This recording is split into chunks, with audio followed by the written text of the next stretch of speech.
ఎవడు చెప్పాడురా నీకు 12,00,000 సంవత్సరాలు అయింది రామాయణం అని?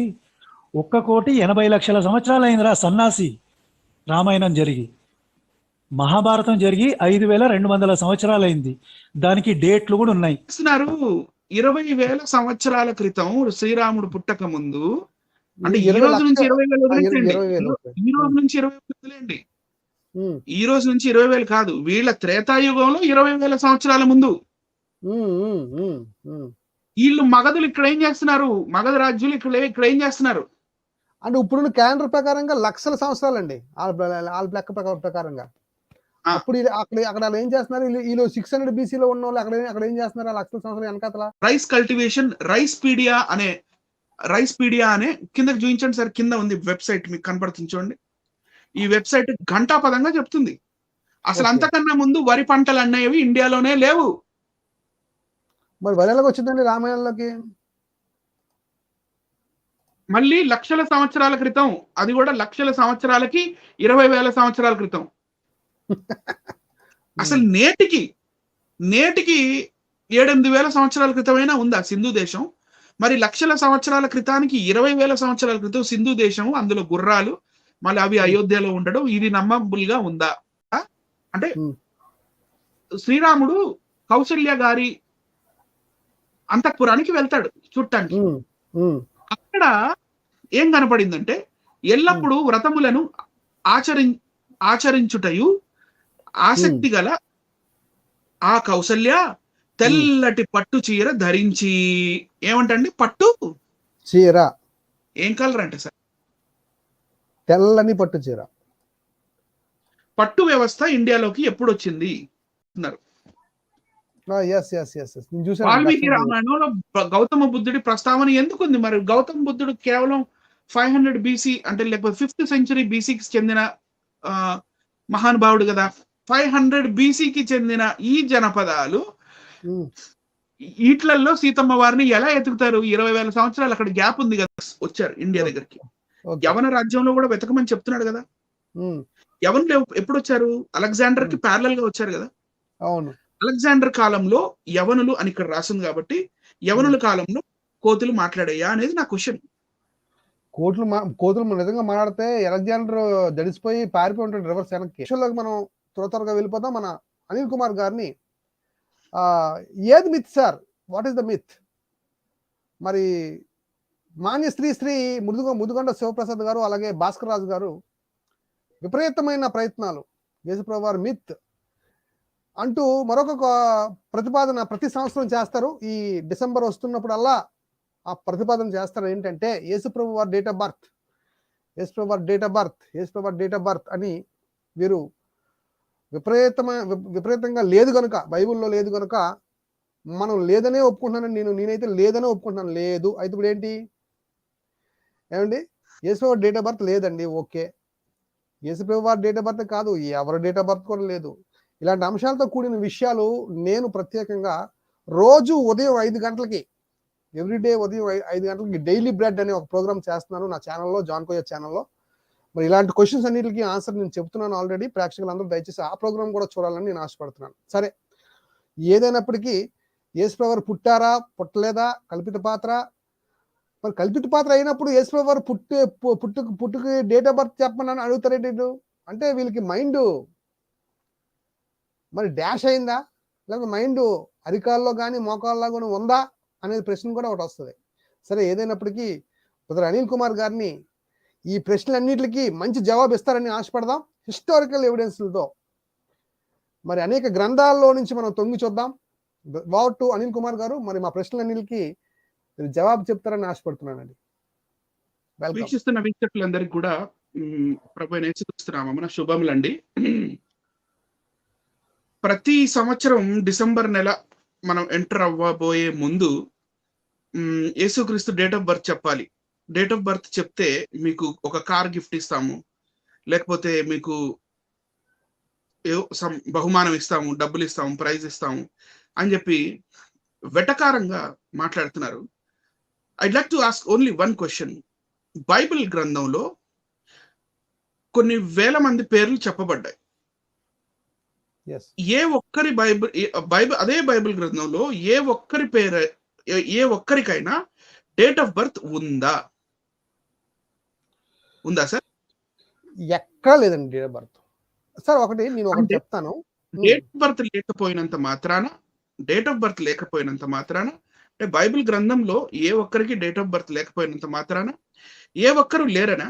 మరి గత 6 నెలల నుంచి మనం ది ఆర్కియాలజీ ఆఫ్ యాహువే అని, యెహోవా దేవుని చారిత్రక ఆధారాలని, the archaeology of Jesus Christ అని, లేకపోతే థామస్ కమింగ్ టు ఇండియా అని, లేకపోతే ద ట్రేడ్ అంటే వాణిజ్య కార్యక్రమం ఏదైతే మరి సొలొమోన్ రాజు చేశాడో మన భారతదేశం తోటి, మరి వాటి ఆధారాలేం గాని, లేకపోతే ఈ సమరయ స్త్రీ ఎక్కడైతే మన యాకోబు బావి దగ్గర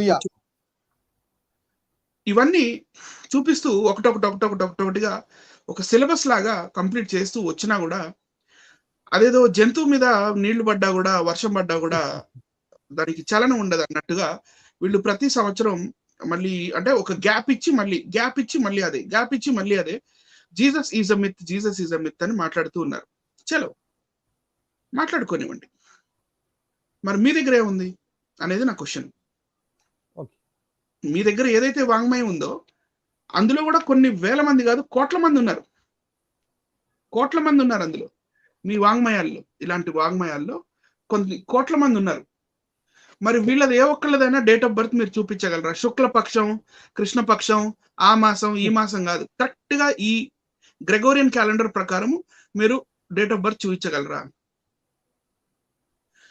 మా దేవుళ్ళు చాలా లక్షల సంవత్సరాల క్రితం అండి, కొన్ని కోట్ల సంవత్సరాల క్రితం వాళ్ళు అని నవ్వురాని కామెడీలు చేస్తుంటారు. ఇట్లానే ఒక ఆయన, ఒక తిక్కల డాక్టర్ ఏదో మాట్లాడాడు, ఒకసారి మీరు చూపిస్తానన్నారు, ఒకసారి చూపించండి ఆ బిట్. ఏం మాట్లాడు అంటే మనం ప్రశ్నిస్తే సమాధానం లేక మావి కొన్ని కోట్ల సంవత్సరాల క్రితంవి, మావి కొన్ని లక్షల సంవత్సరాల క్రితంవి అని చెప్తున్నారు కదా. ఒక్కసారి అది చూపించండి, నేను దాని తర్వాత కంటిన్యూ చేస్తాను. అదేంటంటే రామాయణం జరిగి 12 లక్షల సంవత్సరాలు అయిందంట, మహాభారతం జరిగి 7 లక్షల సంవత్సరాలు అయిందంట. ఎక్కడ చదువుకున్నావురా? అసలు బైబిల్ అన్నా చదువుకున్నావా కరెక్ట్గా? ఎవడు చెప్పాడురా నీకు 12 లక్షల సంవత్సరాలు అయింది రామాయణం అని? 1,80,00,000 సంవత్సరాలు అయిందిరా సన్నాసి రామాయణం జరిగి. మహాభారతం జరిగి 5,200 సంవత్సరాలు అయింది, దానికి డేట్లు కూడా ఉన్నాయి. మళ్ళీ విందామండి ప్రేక్షకులారా, మళ్ళీ వినండి. మన డాక్టర్ గారు, మాన్య శ్రీ డాక్టర్ గారు మళ్ళీ వినండి సార్. తర్వాత ఈ క్యాండిడేట్ ఒక మాట చెప్తున్నాడు, అదేంటంటే రామాయణం జరిగి 12 లక్షల సంవత్సరాలు అయిందంట, మహాభారతం జరిగి 7 లక్షల సంవత్సరాలు అయిందంట. ఎక్కడ చదువుకున్నావురా? అసలు బైబిల్ అన్నా చదువుకున్నావా కరెక్ట్గా? ఎవడు చెప్పాడురా నీకు 12 లక్షల సంవత్సరాలు అయింది రామాయణం అని? 1,80,00,000 సంవత్సరాలు అయిందిరా సన్నాసి రామాయణం జరిగి. మహాభారతం జరిగి 5,200 సంవత్సరాలు అయింది, దానికి డేట్లు కూడా ఉన్నాయి. సార్ డేట్లు ఉన్నాయి అంటున్నారండి. అసలు ఈ ప్రతిదానికి కోటి లక్ష ఊతపదం అండి వీళ్ళకి. కోటి లక్ష, కోటి సంవత్సరాలు, లక్షల సంవత్సరాలు, ఇదే వీళ్ళు ఊతపదం అండి. ఇప్పుడు చెప్పండి సార్. అంటే 1,80,00,000 సంవత్సరాల క్రితం అసలు ఎవడు కనిపెట్టాడంట క్యాలెండర్? అంటే నేనేం చెప్పాలనుకుంటున్నా అంటే, ఈ క్యాలెండర్ చూడడం అనేది, లేకపోతే జ్యోతిష్యం అనేది, ఈ గ్రహాలు చూడడం అనేది, ఇవనేది అసలు అది వీళ్ళ ట్రెడిషనా?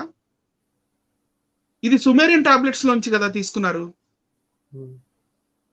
సూర్యుడు అంటే సండే, ఆదిత్యుడు, మండే అంటే మూన్ డే అంటే సోమవారం, ట్యూస్డే అంటే మంగళ గ్రహానికి చెందింది, బుధవారము అంటే బుధ గ్రహానికి అంటే mercury, right? And Tuesday is మంగళ గ్రహం, దట్ ఈస్ మార్స్.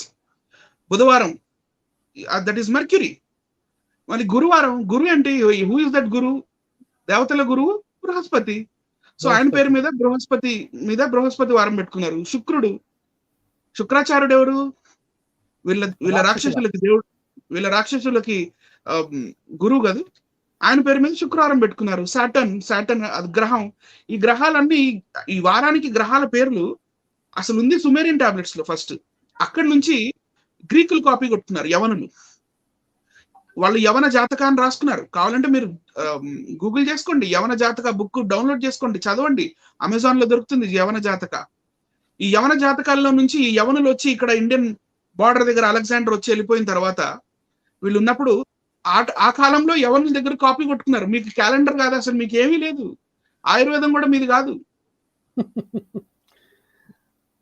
మంచి పాయింట్. ఇది ఆయుర్వేదం ఈల్డ్ కాదు అనే దాని మీద కూడా ఒక టాపిక్ చేద్దాం బ్రదర్. సో మరి యేసు ప్రభు మిత్ అని మాట్లాడుతున్నారు. మరి డేట్ ఆఫ్ బర్త్ చూపించాలి, లేకపోతే మీకు గిఫ్ట్స్ ఇస్తామన్నారు కదా. నేను కూడా ఒకటి గిఫ్ట్ ఇస్తా సార్. లాస్ట్ లో చెప్తాను నేను ఏం గిఫ్ట్ ఇస్తాను. నేను కొన్ని ప్రశ్నలు వేస్తాను సార్. మీ ప్రశ్నలు వేసే ముందు ఒక్క వాట్ చెప్పేస్తాను, మీకు ఫుల్ పూర్తిగా ఇచ్చేస్తాను. ప్రతి మనిషి యొక్క డేట్ ఆఫ్ బర్త్ ఎవరు చెప్పలేరండి. ప్రతి మనిషి యొక్క డేట్ ఆఫ్ బర్త్ కూడా ఎవరు చెప్పలేరు. ఇప్పుడు మనం తల్లి గర్భంలో నుంచి బయటకు వచ్చిన తర్వాత డేట్ రాసుకుంటున్నామండి, ఈ రోజు పుట్టామని. యాక్చువల్లీ మనం అప్పుడు పుట్టలేదు, గమనించాలి. తల్లి గర్భంలో ఎప్పుడైతే మనం పడ్డామో, పిండముగా ఉన్నప్పుడు ఎప్పుడైతే మనం వచ్చామో అప్పుడే మనం పుట్టినట్లండి. యాక్చువల్లీ బైబిల్ ప్రకారంగా అయితే 139వ కీర్తన 16లో నేను పిండముగా ఉన్నప్పుడు నీ కన్నులు నన్ను చూచెను అన్నాడు దావీదు. అంటే తల్లి గర్భంలో ఉన్నప్పుడే డేట్ ఆఫ్ బర్త్ మొదలవుతుంది. ఆ డేట్ ఆఫ్ బర్త్ ఎప్పుడు ఎవరు చెప్పలేరండి. రహస్యం, పుట్టుక అనేది రహస్యం అండి. ఇది తెలియని మూర్ఖులు యేసుప్రభు డేట్ ఆఫ్ బర్త్ అడుగుతున్నారు. అసలు వాడి డేట్ ఆఫ్ బర్త్ వాళ్ళకి తెలియదు పూర్తిగా. వాడి క్యాలెండరే లేదు, అసలు సరైన క్యాలెండరే లేదు వాడికి. కానీ వాడు అడుగుతాడు, క్వశ్చన్స్ అడుగుతాడండి. ఇప్పుడు ఓవర్ టు యూ అండి. అయితే దానికి డేట్లు కూడా ఉన్నాయని చెప్పాడు ఈయన ఇందాక వీడియోలో మనిషి. ఏం డేట్లు ఉన్నాయా? మీకు అసలు క్యాలెండరే లేదు. నీకు క్యాలెండర్ లేదు, గోడ మీద ఏం తగిలిస్తావు? క్యాలెండర్ ఉంటే కదా తగిలిస్తావు. నీకు క్యాలెండరే లేదు. అవి గ్రీకుల దగ్గర నుంచి కాపీ కొట్టుకున్నారు, సుమేరియన్ టాబ్లెట్స్ నుంచి వాళ్ళు కాపీ కొట్టుకున్నారు. రైట్. So okay. అయినప్పటికీ మరి యేసు ప్రభు గురించి ఏదో మీకు మేము బహుమానం కూడా ఇస్తామని చెప్పి ఒక తాతగారు మాట్లాడారు. అది కూడా చూపిస్తారా సార్? తాతగారు ఓకే, అది చూపించి మొదలు పెడదాం. ఉందా? ఇప్పుడు ప్లే చేస్తారా, తర్వాత ప్లే చేద్దామా? అంటే అది రాలేదు, ఇంకా కనబడట్లేదు. యూట్యూబ్ నుంచి ప్లే చేసేయండి. యూట్యూబ్ నుంచి డైరెక్ట్గా అది ఏ ఛానల్లో ఉందో చూడాలి కదా. ఓకే, నేను చూస్తాను అప్పటిలోకి. మీరు చెప్పండి, మీరు కంటిన్యూ చేయండి. రైట్. సో అప్పటిదాకా పీపీటీ చూపించండి సార్. నేను మెల్లిగా పీపీటీ లో మాట్లాడుతూ ఉంటాను. వీక్షిస్తున్న వీక్షకులు కూడా బోర్ అవ్వకుండా ఈ టాపిక్ ఏంటి, అసలు ఈ రోజు ఎందుకు మనం లైవ్ పెట్టాల్సి వచ్చింది, లేకపోతే మనం ఇంతకు ముందు ఏం చేసాము, వాళ్ళు అడిగిన ఏ ప్రశ్నలకి ఏమేం సమాధానాలు చెప్పాము, ఏమేం ప్రూఫ్ చూపించాము, వీళ్ళు మాత్రం దేనికి సమాధానం చెప్పకుండా మరి ఏం చేస్తున్నారు అనేది ఒకసారి చూద్దాం సార్. తప్పకుండా చూద్దామండి. ఎస్, కనబడుతుందా బ్రదర్?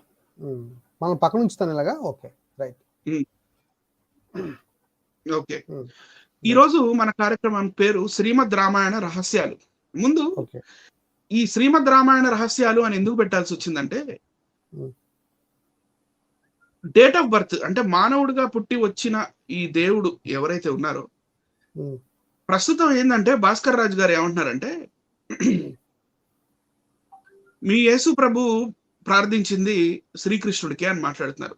మరి వీళ్ళ వాంగ్మయం ప్రకారము శ్రీకృష్ణుడు ద్వాపర యుగానికి చెందిన. మరి ద్వాపర యుగం కన్నా ముందు త్రేతాయుగం ఒకటి ఉంది కదా. ఆ త్రేతాయుగంలో శ్రీరాముడు ఉన్నాడు కదా. మరి ఆ శ్రీరాముడు నిజంగా మరి క్యాలెండర్ లో ఉన్నారా లేదా, లేకపోతే ఆ డేట్ ఆఫ్ బర్త్ ఏంటి అనేది కూడా మనం ఒకసారి పరిశీలిద్దాం. ఈ రామాయణంలో అసలు ఏం రాస్తుంది, మరి ఈ రామాయణంలో ఏమేం రహస్యాలు ఉన్నాయి, దీన్ని బట్టి మరి ఈ శ్రీరాముడి పాత్ర అనేది ఉందా లేదా, మరి కల్పితమా లేకపోతే మిత్తా ఏంటి, నేనేం చెప్పను.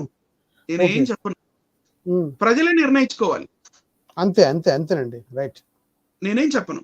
సో నెక్స్ట్ స్లైడ్కి వెళ్దామండి. నెక్స్ట్ స్లైడ్ లో మనము ఒక 5 months క్రితం అనుకుంటా the archaeology of Jesus Christ అని ఒక ప్రోగ్రామ్ చేసాం. యేసుక్రీస్తు చారిత్రక పురుషుడే, ఇవిగో దిమ్మ తిరిగే ఆధారాలు అని చెప్పి 10 ఆధారాలు మనం చూపించాం. ఆ 10 ఆధారాల్లో మనం కపర్నాం దగ్గర నుండి, తర్వాత బెత్సైదా, లేకపోతే యేసు ప్రభు కానా పెళ్లిలో మరి నీటిని ద్రాక్షారసంగా మార్చిన ఆ బాణలు, రాతి బాణలు, తర్వాత గొల్గొత కొండ, కల్వరి కొండ అనేది అంటారు అది, తర్వాత గెత్సెమనే తోట, మరి ష్రౌడ్ ఆఫ్ ట్యూరిన్ నారబట్ట ఏదైతే యేసు ప్రభు వారికి చుట్టారో, ఇలా చాలా ఎవిడెన్సెస్ చూపించడం అయింది. కైఫా గురించి గాని, లేకపోతే పొంతు పిలాతు టాబ్లెట్స్ గాని, దాని మీద గ్రీక్ భాషలో రాసి ఉంటుంది. మరి జీసస్ టైంలో కాయిన్సింగ్ గాని, ఇవన్నీ చాలా చూపించాము. చూపించినా కూడా వీళ్ళు గ్రహింపు అనేది లేకుండా మాటి మాటికి మనల్ని అటాక్ చేయడానికి ఇట్లాంటి చెత్త మాటలు మాట్లాడుతూనే ఉన్నారనేది మరి ప్రజలందరూ చూస్తున్న విషయమే. మళ్ళీ ఇదే ప్రోగ్రాము స్పిరిచువల్ ట్రూత్స్ అనే ఛానల్లో, sir next slide, spiritual truths లోకి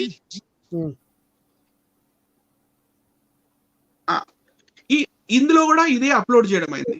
ఇందులో కూడా దగ్గర ఒక 9,000 మంది దాకా చూశారు. రైట్ అండి.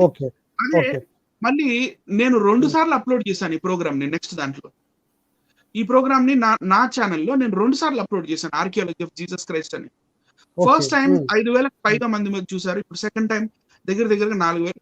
అంటే ఇంతమంది చూస్తున్నారు, గ్రహిస్తున్నారు, అర్థం అవుతుంది, కానీ వీళ్ళిద్దరికి మాత్రం అర్థం అవ్వట్లా. ఈ thumbnail లో ఇక్కడ మీకు ఎవరైతే ఇద్దరు కనపడుతున్నారో వీళ్ళిద్దరికి మాత్రం మ్యాటర్ అర్థం కావట్లా. మ్యాటర్ అర్థం కాక మళ్ళీ ఇష్టం వచ్చినట్టు వ్యాఖ్యలు చేయటం, మళ్ళీ చర్చిల్లో మరి మన క్రైస్తవ స్త్రీలు వాళ్ళని మన పాస్టర్లు అందరూ రేపులు చేస్తున్నట్టు, క్రైస్తవ స్త్రీలందరూ పాస్టర్ల చేతిలో నలిగిపోయినట్టు, లేకపోతే పాస్టర్ల చేతిలో చెడిపోయినట్టుగా ఈ పెద్ద ఆయన మాట్లాడడం మరి చాలా హాస్యాస్పదం.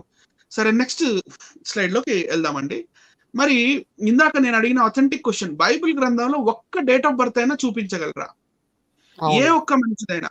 మరి ఏ ఒక్క మనిషి డేట్ ఆఫ్ బర్త్ లేనప్పుడు మరి ఇన్ని ఆర్కియాలజికల్ ఎవిడెన్సెస్, ఇన్ని హిస్టారికల్ ఎవిడెన్సెస్ మీకు ఎలా దొరుకుతున్నాయి?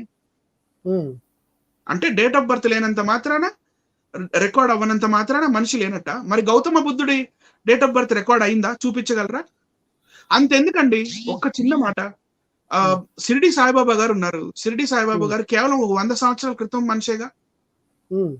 షిరిడి సాయిబాబా గారు డేట్ ఆఫ్ బర్త్ చెప్పగలరా ఎవరన్నా? చెప్పలేరండి. పోనీ అలెగ్జాండర్ డేట్ ఆఫ్ బర్త్ చెప్పగలరా? పోనీ మీ ఫేవరెట్ ఒక రాజు ఉన్నాడు కదా, పుష్యమిత్ర శుంగుడు, ఆయన డేట్ ఆఫ్ బర్త్ చెప్పగలరా? చెప్పలేరండి. ఎగ్జాక్ట్ డేట్ ఆఫ్ బర్త్ చెప్పలేరు. ఏమి చెప్పలేని వాళ్ళు మరి మా రాముడు పుట్టి ఇంతకాలం అయింది, అన్ని లక్షల ఎన్ని అని చెప్పారు సార్? 1,80,00,000 సంవత్సరాల క్రితం పుట్టాడు. దానికి డేట్లు కూడా ఉన్నాయా? సో ముదిగొండ గారు వీడియో రెడీ అయిందండి, చూపిస్తాను ఒకసారి. చూపించిన ఓకే, రెడీ అయింది. ఈ మీన్వైల్ మీరు మాట్లాడుతుండగానే ఈ మీన్వైల్ నేను మొత్తం డౌన్లోడ్ చేసి రెడీ. తప్పకుండా చూపించండి సార్, ప్రేక్షకులకు తెలియాలి. తెలియాలి. అందుకోసం ఇందులో చూపిస్తున్నాను, ఒకసారి చూడండి. భాస్కర్ రాజు గారు మీ అందరికీ తెలుసు. ఆయన కూడా ఇలాగే చిరంతనంగా, సనాతనంగా, పురాతనంగా, దివ్యంగా, భవ్యంగా, హవ్యంగా ఒక మహత్తరమైనటువంటి ఉద్యమాన్ని చేస్తూ ఉన్నాడు క్రైస్తవులకు వ్యతిరేకంగా. ఇదిగో ఇది ఆ పుస్తకం, సత్య సువార్త. 2 రోజుల క్రితమే రిలీజ్ చేశాను. మన దీనిలోనే, అంటే బహిరంగంగా కాదు, మన వీడియోలలో రిలీజ్ చేశాను. సత్య సువార్త అట్టమే చూడండి. శ్రీ మహావిష్ణువు, యేసు ప్రభు పూజించినటువంటి ఓ తండ్రి అని ఉంటుంది న్యూ టెస్ట్మెంట్ లో. ఆ తండ్రి శ్రీ మహావిష్ణువు అని చక్కగా ఆ సాక్ష్యాధారాలతో ఈ పుస్తకంలో నిరూపించాడు. ఈ పుస్తకాన్ని ఒక కాపీ నేను మన రాముడు గారికి ప్రజెంట్ చేస్తూ ఉన్నాను, భాస్కర్ రాజు గారి పక్షాన. దీన్ని కూడా మీరు స్వీకరించండి, దీన్ని కూడా మీరు మంచిగా ప్రచారం ఇవ్వండి. ఇది 2వ పాయింట్. ఇక 3వ పాయింట్, యేసు చారిత్రక పురుషుడు అనే పుస్తకాన్ని చాలా మంది ఆదరించారు. ఇంకా కొద్ది కాపీలు మాత్రమే ఉన్నాయి.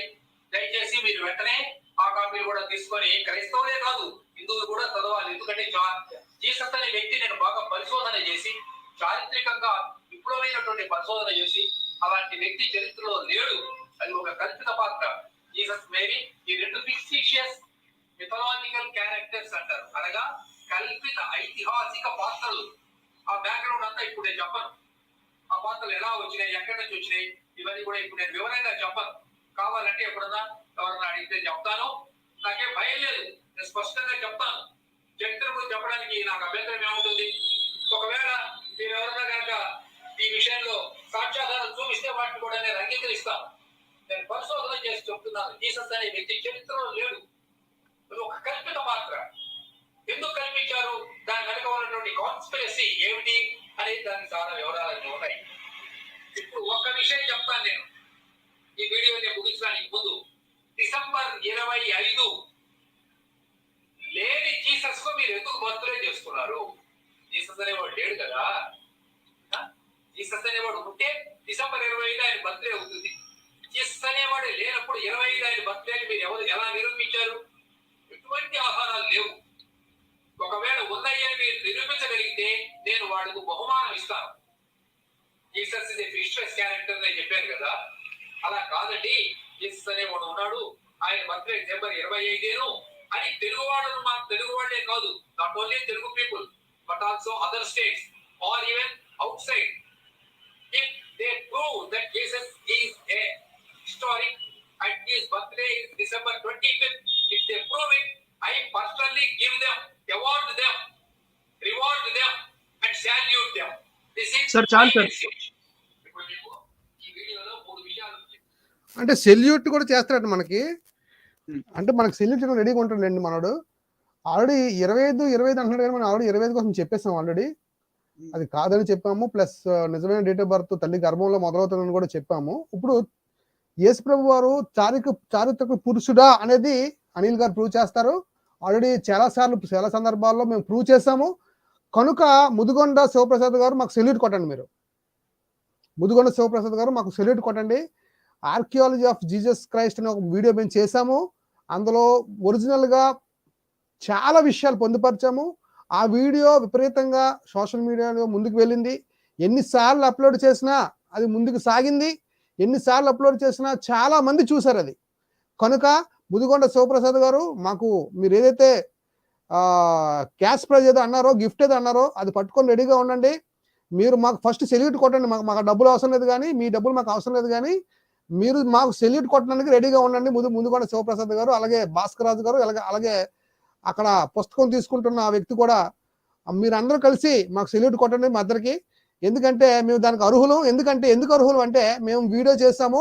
100% యేసుప్రభు వారు చారిత్రక పురుషుడు అని నిరూపించాం ప్రపంచానికి. ఇంకా కావాలంటే వందలు మేము చూపిస్తాం. మేము అడిగిన ప్రశ్నలకు ముందు మీరు జవాబు చెప్పండి. అసలు మీ దగ్గర ఉన్న ప్రూఫ్స్ ఏంటి అని మేము అడుగుతున్నాం. ఇప్పుడు మళ్ళీ అడుగుతాం, మళ్ళీ ఈ రోజు కూడా అడుగుతాం. మీరు దానికి కూడా ప్రూఫ్స్ మాకు చూపించాలి. మాకు ఖచ్చితంగా సెల్యూట్ కొట్టాలి ఈ వీడియో అయిపోయిన తర్వాత. ఓకేనండి? ఈ వీడియో చూస్తే మీరు కొనసాగించండి బ్రదర్. సార్ అదే బైబిల్ గ్రంథంలో ఒక్క డేట్ ఆఫ్ బర్త్ కూడా లేదు కదా. లేనప్పుడు మరి ఇంతమంది ఆర్కియాలజికల్ ప్రూఫ్స్ మనకు ఎలా కనపడుతున్నాయి? మనం జోసెఫ్ గారి టూమ్ దగ్గర నుండి ఏమండి మరి మోషే గారు ఎర్ర సముద్రం దాటేటప్పుడు మరి ఆ ఎర్ర సముద్రం లోపల ఇప్పటికీ కూడా పడిపోయిన రథ చక్రాలు దగ్గర నుండి, మరి సీనాయి పర్వతం దగ్గర నుండి, మరి సొదొమ గొమొరాలో ఆ సల్ఫర్ రెయిన్ జరిగినప్పుడు అక్కడ జరిగిన డిస్ట్రక్షన్, ఇవన్నీ మనం చాలా చూపించాం. 1-2 అని కాదు.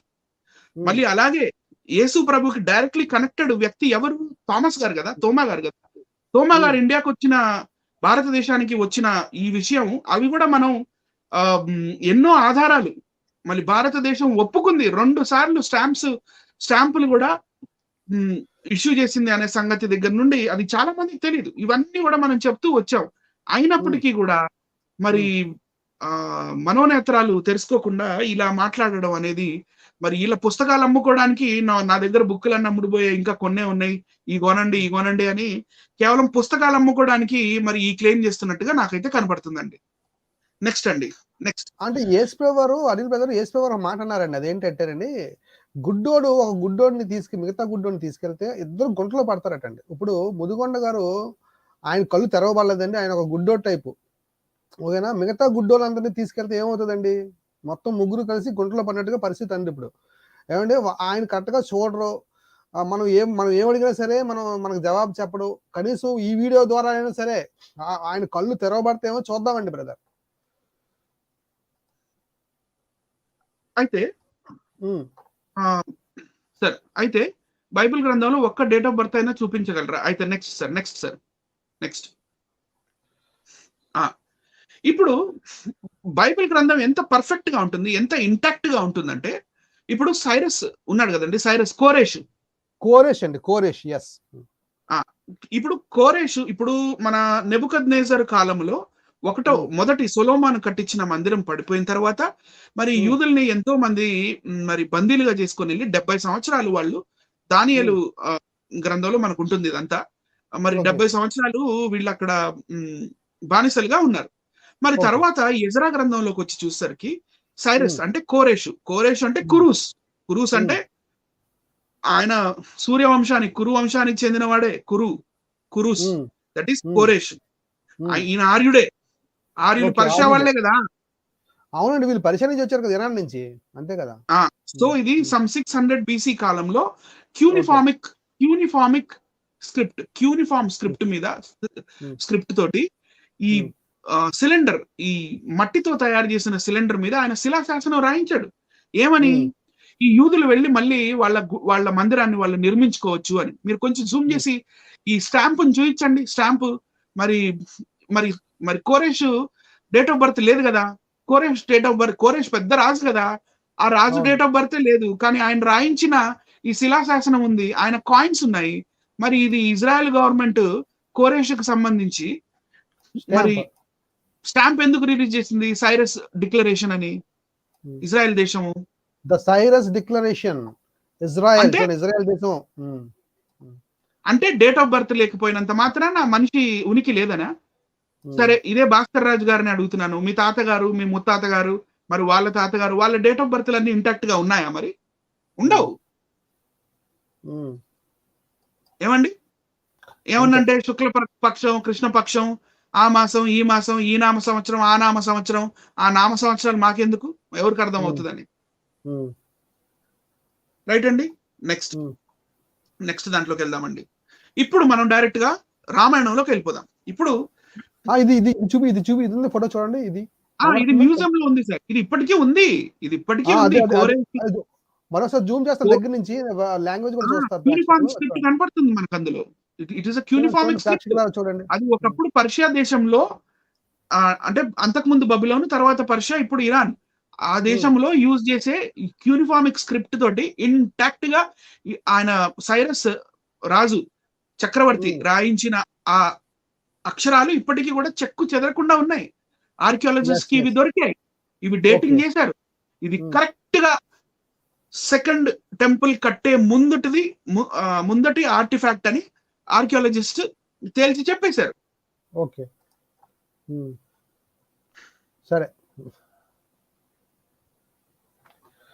రామాయణం అండి. ఇప్పుడు ఇక్కడ నుంచి క్వశ్చనింగ్ స్టార్ట్ అవుతుందండి. ఎందుకంటే we have shown enough of evidences. ఎన్ని ఎవిడెన్సెస్ చూపించామంటే ఇప్పటిదాకా, అంటే ఈ ప్రోగ్రామ్ లో, ఇంతకు ముందు ప్రోగ్రామ్స్ లో ఎన్నెన్నో చూపిస్తూ ఇంకా అలసిపోకుండా, అలుపెరగకుండా చూపిస్తూనే వచ్చాం కదా. ఇప్పుడు ఇక్కడ ఒక మంచి సందర్భం ఉంటుంది చూడండి. ఈ సందర్భం ఏంటంటే, రావణుడు అవసరం లేదండి. రావణుడు చనిపోతాడు. రావణుడిని చంపేస్తాడు, యుద్ధంలో చనిపోతాడు. చనిపోయిన తర్వాత ఏం జరిగింది అనేది, ఈ యుద్ధం అయిపోయిన తర్వాత ఇక సీతమ్మ వారు మన అగ్ని ప్రవేశం చేసేసి మళ్ళీ అయోధ్యకు కూడా వచ్చిన తర్వాత అయోధ్యలో ఏం జరిగిందో ఇక్కడ ఉంది. ఇది ఒక్కసారి నేను చదువు వినిపిస్తాను చూడండి. ఇది వాల్మీకి రామాయణం ఉత్తరాఖండ సర్గ 42 అండి. ఇందులో 25వ శ్లోకం, దాని తాత్పర్యం టీకా కూడా ఉంది. సీతారాములు చిరకాలము ఈ విధంగా భోగములను అనుభవించుచుండగా ఎల్లప్పుడూ భోగమును అనుభవించుటకు అనువైన రమ్యమైన శిశిర కాలము గడిచెను. ఒక కాలం వచ్చిందంటండి, శిశిర కాలం. ఇది గడిచిపోయిందంట. ఉత్తరాఖండ కదా, అందుకని. నెక్స్ట్ అండి, తర్వాత ఇలా చదువుకుంటూ వెళ్తుంటే మనకి 51వ శ్లోక తాత్పర్యంలో మనకేం కనపడుతుందంటే, ఆ మహాత్ములు ఇద్దరికి, అంటే సీతమ్మ వారికి, శ్రీరాముడికి, ఆ మహాత్ములు ఇద్దరికి 10,000 సంవత్సరములు గడిచెను. అంటే సీత ఇంకా రాముడు ఈ భూమి మీద 10,000 సంవత్సరాలు పరిపాలించారు అని చెప్తున్నాడండి. అంటే వారి ఇరువురు అనేక విధములైన భోగములు అనుభవించుచుండగా అని ఉందండి. అంటే భోగాలు అనుభవించండి, 10,000 సంవత్సరాలు భోగాలు అనుభవించారు వాళ్ళు. 10,000 సంవత్సరాలు, రైట్. ఇప్పుడు శ్రీరాముడు మరి 25 ఏళ్ళు పెరిగారు. పెరిగిన తర్వాత మళ్ళీ 14 సంవత్సరాలు వనవాసం చేశారు. వనవాసం అయిన తర్వాత మళ్ళీ వచ్చి 10,000 సంవత్సరాలు గడిచిన తర్వాత అప్పుడు ఒక చాకలి సామాజిక వర్గానికి చెందిన ఆయన ఏదో మాట్లాడితే సీతమ్మ వారి మీద అప్పుడు 10,000 సంవత్సరాల తర్వాత డౌట్ వచ్చింది. పంపించేసారు. బ్రదర్ ఒక నిమిషం బ్రదర్. అంటే చాకలి అనే కాన్సెప్ట్ వేరే రామాయణంలో దొరుకుతుందండి. వాల్మీకి రామాయణంలో చాకలి అనే రిఫరెన్స్ దొరకదండి. ఓకే, ఇదొకటి కరెక్ట్ చేయాలనుకుంటున్నాను. ఎందుకంటే అంటే చాకలి అనే కాన్సెప్ట్ ఎవరో కొందరు అలా మాట్లాడుకున్నారని కూడా నేను చూసాను. అందుకోసం చెప్తున్నాను బ్రదర్. సరే సార్, కొనసాగించండి. Right okay, thanks for correcting me. Right, okay, right, okay. Next ఇది వచ్చేసి వాల్మీకి రామాయణం ఉత్తరాఖండ సర్గ 103. ఇక్కడికి ఎందుకు జంప్ అయ్యాను 42 నుంచి అంటే, సరే 10,000 సంవత్సరాలు దాటిపోయింది. 10,000 సంవత్సరాల తర్వాత సీతమ్మ వారి మీద అనుమానం కలిగింది. మరి ప్రజలు ఇలా మాట్లాడుకున్నారు. ప్రజా శ్రేయస్సు కోసం సీతమ్మ వారిని అడవులకు పంపించేశారు. ఆఫ్టర్ 10,000 years డౌట్ వచ్చింది. 10,000 years తర్వాత, రైట్. ఆ తర్వాత మరి భరతుడు, లక్ష్మణుడు వీళ్ళ పిల్లలందరినీ సెటిల్ చేసేసారు. శ్రీరాముడు సెటిల్ చేశాడు అక్కడక్కడ రాజ్యాల్లో. చిన్న చిన్న రాజ్యాలు వాళ్ళకి ఇచ్చేశారు. ఇచ్చేసిన తర్వాత ఏం జరిగిందో చూడండి. ఇక్కడ 103వ సర్గ 15-16 శ్లోక తాత్పర్యం. రామపాద సేవా తత్పరులైన చాలా ధార్మికులైన లక్ష్మణ భరతులు ఇద్దరు స్నేహము వలన ఎంత కాలము గడిచినను గుర్తించలేదు. కింద ఉంటుంది, చదువుతున్నాను ఇప్పుడు. ఈ విధంగా వారు ధర్మ మార్గ తత్పరులై నిత్యము పౌరుల కార్యములు చూచుటకు ప్రయత్నించుచుండగా 10,000 సంవత్సరములు గడిచినవి. ఇప్పుడు శ్రీరాముడు ఎన్ని వేల సంవత్సరాలు పరిపాలించాడు సార్? మీరు నాకు చెప్పండి, నాకు తెలీదు, నేను అడుగుతున్నాను మిమ్మల్ని. ఫస్ట్ 25 సంవత్సరాలు వేసుకుందాం సార్. స్టార్టింగ్ 25 సంవత్సరాలు వేసుకుందాం. దాని తర్వాత 14 సంవత్సరాలు వనవాసం వేసుకుందాం. దాని తర్వాత వనవాసం తర్వాత యుద్ధం, రావణుడితో యుద్ధం ఒక 3 సంవత్సరాలు వేసుకుందాం. ఒక 2 సంవత్సరాలు వేసుకుందాం అండి, ఓకేనా. దాని తర్వాత వీళ్ళు భోగాలు అనుభవించారు. సీతాదేవి అలాగే రాముడు గారు ఏం చేశారంటే భోగాలు అనుభవించారు. అది 10 సంవత్సరాలు అండి. ఆ 10 సంవత్సరాల తర్వాత ఇప్పుడు మళ్ళీ వాల్మీకి రామాయణం ఉత్తరాఖండంలోని 103వ సర్గ శ్లోకం 15-16కి వచ్చేసరికి ఇది ఒక 10,000 అండి. టోటల్ ఎంత అయింది చూడండి సార్. ఎవరన్నా అన్ని వేల సంవత్సరాలు పరిపాలిస్తారా? 25 ప్లస్ 14 ప్లస్ ఒక 3 ప్లస్ 10,000 ప్లస్ 10,000 చూడండి, ఆలోచించండి. అంటే దగ్గర 10,000 ఒక 100 సంవత్సరాలు వేసుకోండి. ఓకే, 20,000 ఒక 100 సంవత్సరాలు మొత్తం శ్రీరాముడి. మరి చాలా మంది ఏమంటారంటే 11,000 సంవత్సరాలు అని. మరి మీ పుస్తకంలోనే సార్ ఇది సరిగ్గా కనపడట్లేదండి. అవునా? ఒకసారి రైట్, ఓకే. మరి 2 సార్లు రాసింది 10,000 సంవత్సరాలు. సో ఈ వాల్మీకి రామాయణం ఏదైతే ఉందో పుల్లెల శ్రీరామచంద్రుల వారిది, దీన్ని బేస్ గా చేసుకొని ఇక్కడి నుంచి సబ్జెక్ట్ మొదలు పెడతాను నేను. ఓకే, రైట్ అండి. ఇప్పుడు ఎన్ని వేల సంవత్సరాలు? 20,000 సంవత్సరాలు కదా. 20,000 ప్లస్ 100. సరే, దగ్గర 20,000 అందాం, రౌండ్ ఫిగర్ చేసుకుందాం. ఓకే, రైట్ అండి. ఇప్పుడు now let us go to next slide. Okay,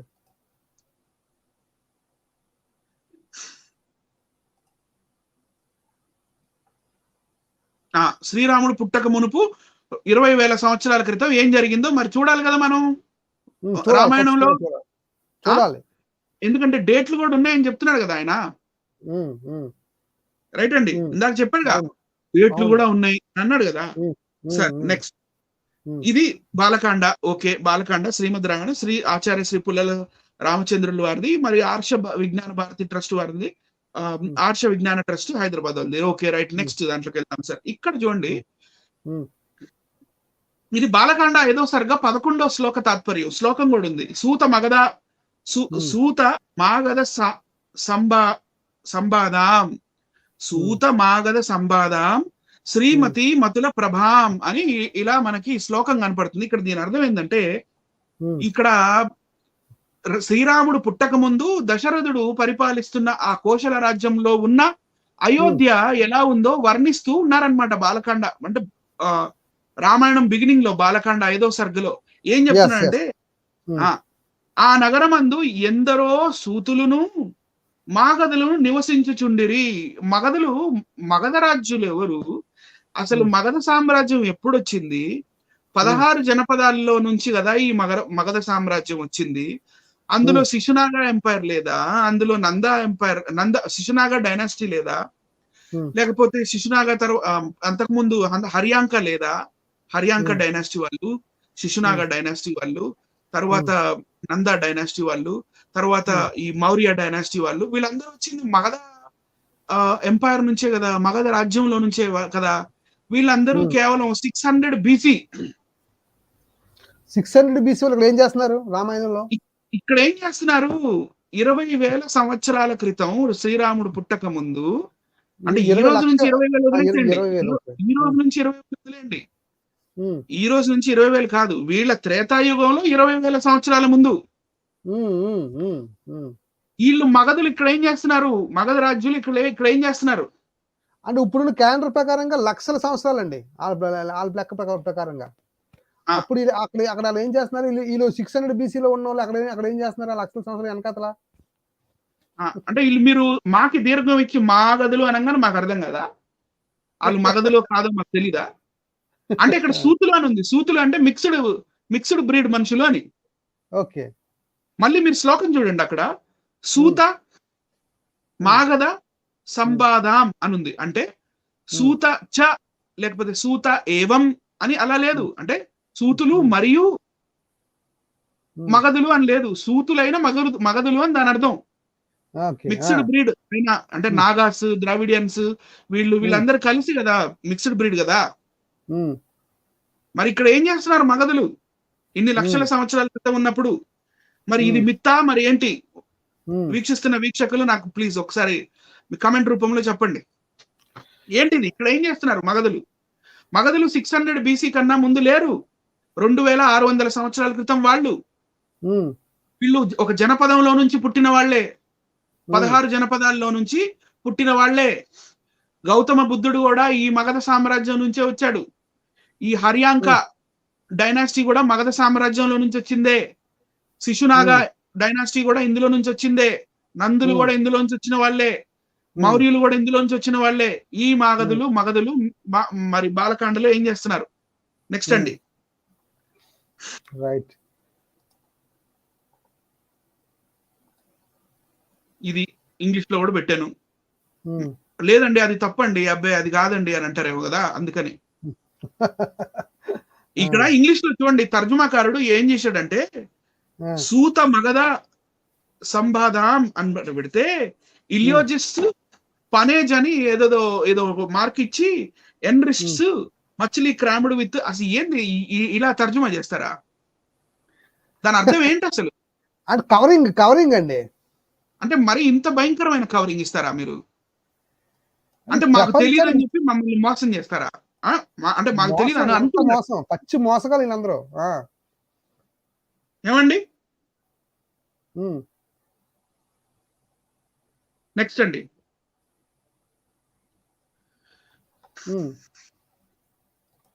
comments విపరీతంగా వస్తున్నాయండి. లాస్ట్ లో కామెంట్స్ కూడా తీసుకున్నాం ఈ రోజు. ఓకే, మగధ నేను వికీపీడియా నుంచే తీసుకున్నానండి ఇది, ఎందుకంటే వీళ్ళకి పెద్ద పెద్ద పుస్తకాల నుంచి చూపించే అవసరం లేదు.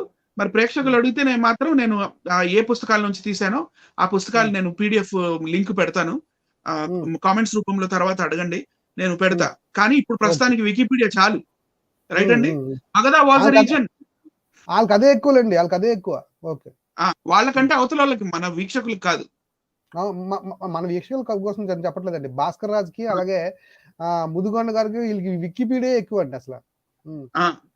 Okay, Magadha was the reason and one of the 16 Mahajanapadas. ఇందాక అదేగా చెప్పింది, 16 great kingdoms of second urbanization 600 BC నుంచి 200 BC దాకా in what is now called south Bihar లో ఉందండి.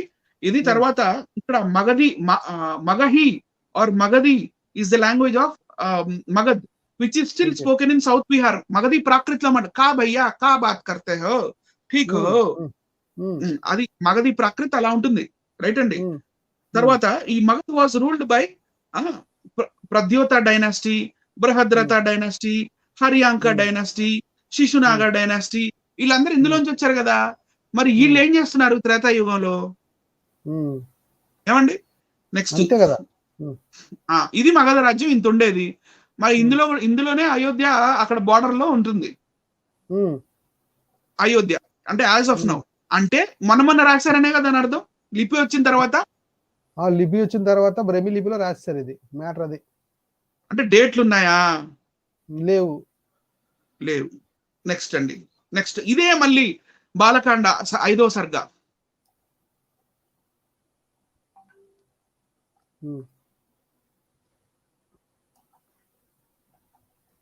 రైట్ అండి. బాలకాండ 5వ సర్గ 17వ శ్లోక తాత్పర్యం చూద్దాం ఇప్పుడు.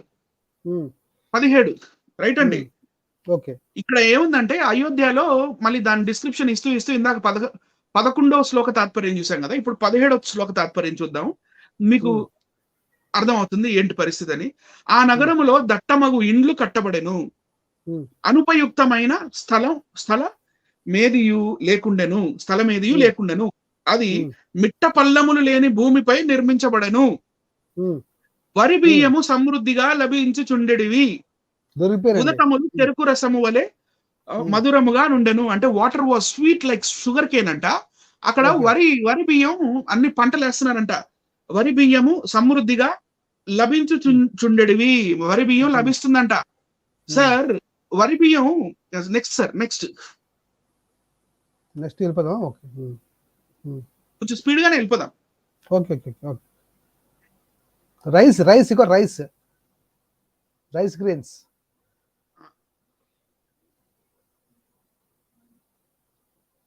మీరు వచ్చారా నెక్స్ట్ స్లైడ్ లోకి? వచ్చానండి. నాకు డిస్ప్లే అవ్వట్లేదండి. ఇప్పుడు వచ్చింది. ఓకే, కనపడిందండి రైస్ గ్రెయిన్? కనపడింది. రైస్ గ్రెయిన్ ఉందిగా. మరి ఏం చేస్తుంది రైస్ గ్రెయిన్? అసలు ఎప్పుడు వచ్చింది ఇండియాలోకి? చూడండి నెక్స్ట్ దాంట్లో చూడండి. ఇది మాత్రం హైలైట్ అండి. రైస్ గ్రెయిన్ అసలు లేదు అప్పుడు. The earliest remains of grain in the Indian subcontinent have been found in Indo-Gangetic plain and the date from 7000 BC నుంచి 6000 BC కాలంలో ఈ గంగా నది ప్లేన్స్ లో ఏదైతే ఉందో అక్కడక్కడ ఈ వరి గడ్డి పెరిగేదంట. రైట్ అండి, వరి గడ్డి పెరిగేది. కానీ though the earliest widely accepted date of cultivation, ఈ వరి పంట వేయటం అనేది 3000 BC నుంచి 2500 BC. అంటే సింధు నది నాగరికతలో ఆ సింధు నది నాగరికత వాళ్ళు ఇది చేశారని చెప్పి history of rice cultivation rice pedia అనే కిందకి చూపించండి సార్. కింద ఉంది వెబ్సైట్, మీకు కనపడుతుంది చూడండి. ఈ వెబ్సైట్ ఘంటాపదంగా చెప్తుంది అసలు అంతకన్నా ముందు వరి పంటలు అనేవి ఇండియాలోనే లేవు. మరి వరి ఎలాగ వచ్చిందండి రామాయణంలోకి? మళ్ళీ లక్షల సంవత్సరాల క్రితం, అది కూడా లక్షల సంవత్సరాలకి 20,000 సంవత్సరాల క్రితం. అంటే ఇప్పుడు మిత్ తెలిసిపోతుందండి. ప్రపంచానికి సమాజం చూస్తుంది అండి. ఎవరైతే ప్రేక్షకులు ఉన్నారో వారికి తెలిసిపోతుందండి. వాళ్ళందరికీ తెలిసిపోతుంది మిత్ అంటే ఏంటో తెలుస్తుందండి వాళ్ళకి. సార్ తర్వాత ఇదే బాలకాండలో నెక్స్ట్ సర్గాలోకి వెళ్ళాం అనుకోండి. నెక్స్ట్ ఇందాక 5 చదివాం, ఇప్పుడు 6 దాంట్లోకి చూస్తే అక్కడ దశరథుడి దగ్గర ఏమేమి గుర్రాలు ఉన్నాయి, ఏ జాతి గుర్రాలు ఉన్నాయి అనేది మనకి బాలకాండ 6వ సర్గ 22వ శ్లోక తాత్పర్యం మాత్రమే పెట్టాను. ఇందులో చూడండి, మీకు శ్లోకం కావాలంటే ఎవరికి కావాలో వాళ్ళు కైండ్లీ మీరు వెతుక్కోండి. ఇంటర్నెట్ మీకు తెలుసు కదా, ఫోన్ ఎలా యూజ్ చేయాలో. వాట్సాప్ యూనివర్సిటీలో చాలా మంది ప్రావీణ్యులు. రైట్ అండి. కాంబోజా, బహ్లీకా, వనాయు సింధు దేశములో పుట్టినవి. కాంబోజా, బహ్లీకా అంటే బ్యాక్టీరియా. రైట్ అండి, బ్యాక్టీరియా. వనాయు మీన్స్ సమ్ డెజర్టీ టైప్, లేకపోతే సమ్ ఎక్కువ మనుషులు లేని ఓపెన్ స్పేస్ అన్నమాట. సింధు దేశములలో పుట్టినవి. సింధు దేశం అసలు ఎప్పుడుంది? 20 లక్షలు 1,80,00,000 సంవత్సరాల క్రితం సింధు దేశం ఉందా? అసలు నేటికి 7-8 వేల సంవత్సరాల క్రితమైనా ఉందా సింధు దేశం? మరి లక్షల సంవత్సరాల క్రితానికి 20,000 సంవత్సరాల క్రితం సింధు దేశం, అందులో గుర్రాలు, మళ్ళీ అవి అయోధ్యలో ఉండడం, ఇది నమ్మబుల్ గా ఉందా? అంటే అసలు ఇండియాలో గుర్రాలు అనేవి లేవు కదా. ఇండియాలో గుర్రాలు అనేవి లేవు. గుర్రాలు అనేవి మీడియం సైజ్ గుర్రాలు ఉన్నాయి. ఈ కాంబోజా, బాహ్లీకా, వనాయా, సింధు దేశం గుర్రాలు పొడుగు కాళ్ళవి, ఈ పెద్ద జాతి గుర్రాలు. మనం గుర్రాల మీద కూడా ఒక ప్రోగ్రామ్ చేసాం. నెక్స్ట్ స్లైడ్ చూడండి సార్. నెక్స్ట్ స్లైడ్ పెట్టండి. కాంబోజా అన్నారు కదా, కాంబోజా, బాహ్లీకా, సింధు దేశం. కాంబోజా దేశం ఎప్పటిదండి? 700 BC కన్నా ముందు కాంబోజా ఉందా? నేటికి 2700 సంవత్సరాల క్రితం, 2700 సంవత్సరాల క్రితం కాంబోజా రాజ్యమే లేదు కదా. మరి మీకు ఈ కాంబోజా లోని గుర్రాలు మరి దశరథుడు దగ్గర ఎలా వచ్చాయి ఏమండి? నెక్స్ట్ దాంట్లోకి వెళ్దాం. ఇప్పుడు ఇది సింధీ హార్స్ అండి. దీన్ని సింధీ హార్స్ అంటారు. సింధు దేశపు గుర్రాలు అని ఉందిగా, ఇదే సింధీ హార్స్. రైట్ అండి. నెక్స్ట్ దాంట్లోకి వెళ్దాం. ఇండియన్ హార్స్ అండ్ పోనీ బ్రీడ్స్. ఇవి ఇండియన్ హార్స్, వీళ్ళ రకాలు కచ్చి హార్స్, సింధీ హార్స్, మార్వాడి, కథియావాడి, తర్వాత మళ్ళీ నుక్రా హార్స్ అని ఉంటుంది, తెల్ల గుర్రాలు, నుక్రా హార్స్ అంటారు వాటి. ఈ హార్సుల మీద కూడా చాలా రీసెర్చ్ చేసి మన ఇద్దరు హార్స్ మీద కూడా ప్రోగ్రామ్ చేశాం సార్, గుర్తుండొచ్చు. మన ఇండియాలో ఉండే పొట్టి రకం హార్సులు ఏంటి? జస్కారి, మణిపురి, భూటియా, స్పితి, తర్వాత టిబెటన్ హార్స్, ఇవన్నీ పొట్టివి. ఇండియాలో పొట్టి గుర్రాలే ఉండేవి. ఈ ఆర్యులు కదా బయట దేశం నుంచి తెచ్చింది.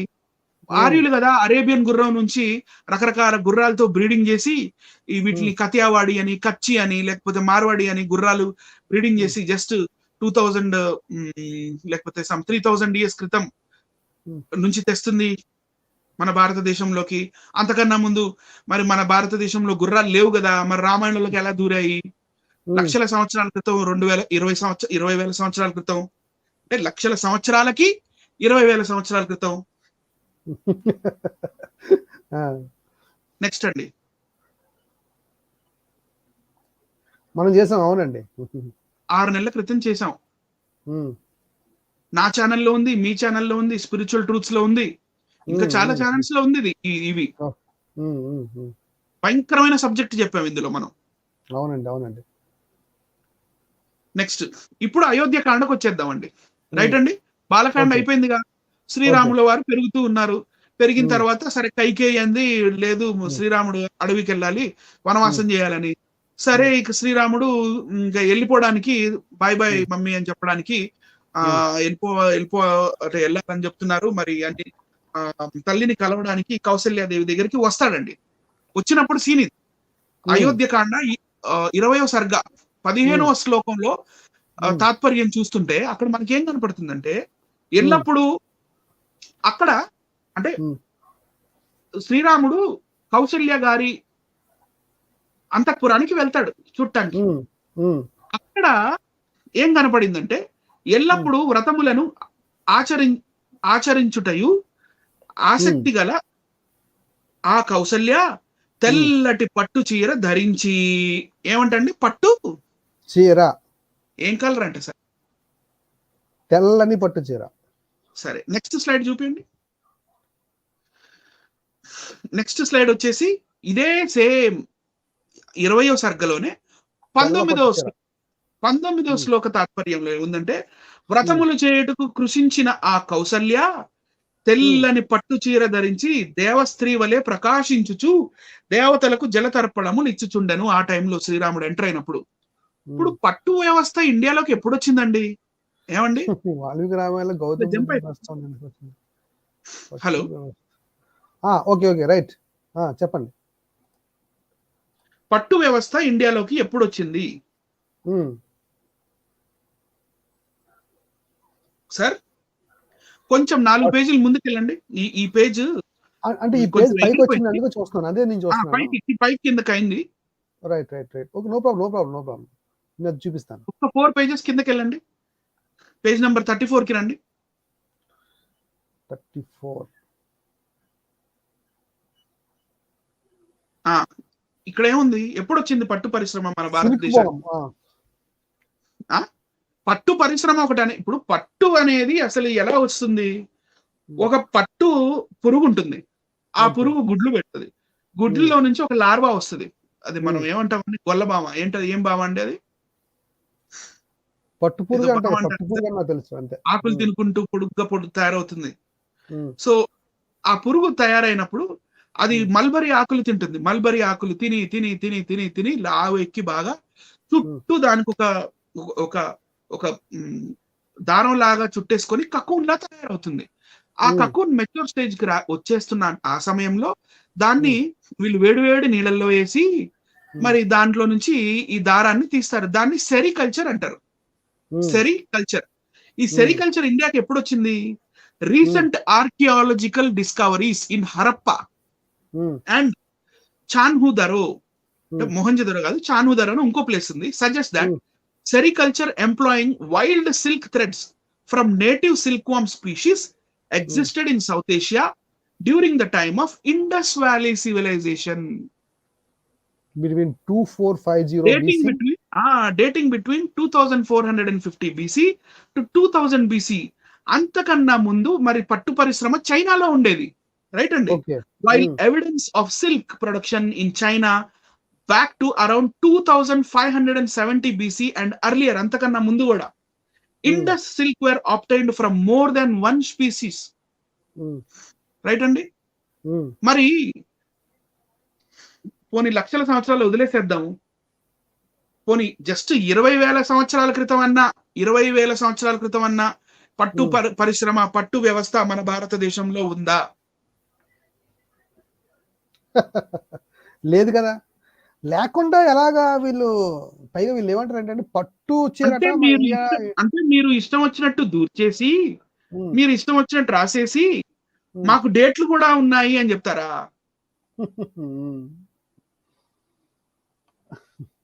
నాకు డౌట్ బ్రదర్, ఈ పట్టు అనేది ఇండియాలోనే వచ్చిందంటారా? చైనా నుంచి వచ్చింది సార్ ఇండియాకి. చైనా నుంచి ఇండియాకి వచ్చింది కదా. మరి ఇది పట్టు మా సొంతం, పట్టు మా సొంతం, పట్టు మా సొంతం అని చాలా మంది వినడం నేను చూసా. అందుకే వీరు దేవుళ్ళకి కూడా పట్టుతో ఎక్కువగా వీళ్ళు అభిషేకాలు చేయడం, పట్టు చీరలు కట్టడం అనేవి కనబడుతుంటారు. రైట్.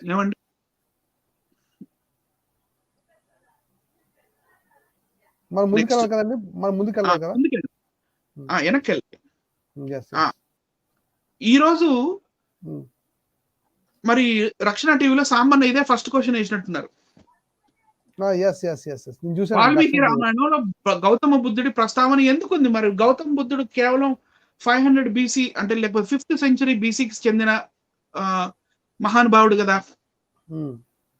చాలా రోజుల కిందట అండి, నేను దగ్గర ఒక 3 years అబౌవ్ అనుకుంటాను. అప్పుడు నేను ఈ బుద్ధుని ప్రస్తావన నేను చెప్పానండి, ఒక వీడియో చేశానండి అప్పట్లో. చేశానండి. అప్పుడు కూడా భాస్కర్ రాజుగా చేశాను. అది కూడా అప్పుడు కూడా నేను భాస్కర్ రాజుగా చేశాను. ఏ ఆన్సర్ ఇంతవరకు నాకు ఇవ్వలేదండి. బుద్ధుడు ఎందుకు ఉన్నాడు రామాయణంలో అడిగానండి అప్పట్లో నేను. మళ్ళీ బుద్ధుడిని తిట్టడం చూడండి ఒకసారి, ముందు నెక్స్ట్ పెట్టండి.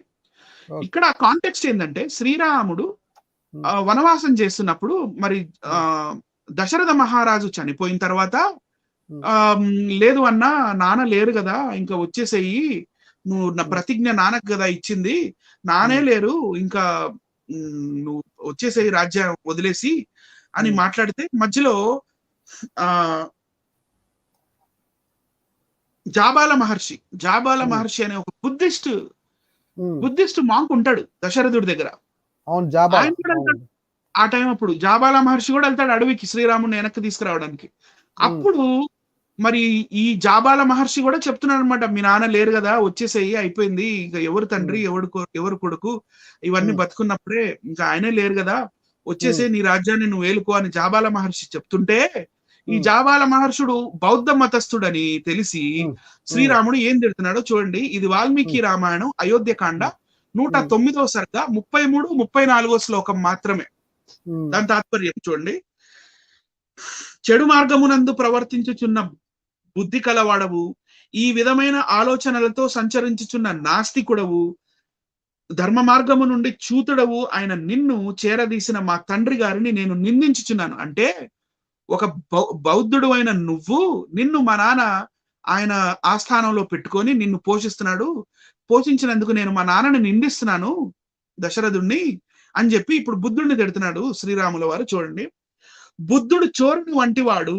శ్లోకంలో ఏముంటదంటే, యదాహి చోరః స తదాహి బుద్ధః, అతడు నాస్తికుడని తెలుసుకొనుము, తథాగతం నాస్తికమత్ర నిద్ధి, అందుచే అతడు ప్రజలకు శంకాపాత్రుడు, తస్మాద్ది యః శంక్యతమః ప్రజానాం, తర్వాత పండితుడు ఎన్నడును నాస్తికునితో సంబంధము ఉంచుకొనరాదు.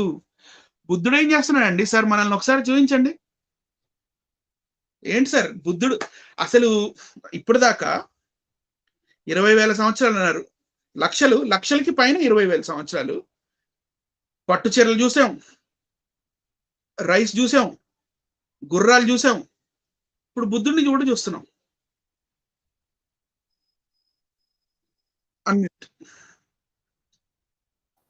అక్కడ బుద్ధ అని ఉంది కదండి, సంస్కృతం ఇప్పుడు చదివారు కదా, బుద్ధ అని ఉంది కదా, అది బుద్ధి అని చెప్పి ఒక వీడియో చేశారండి వీళ్ళు.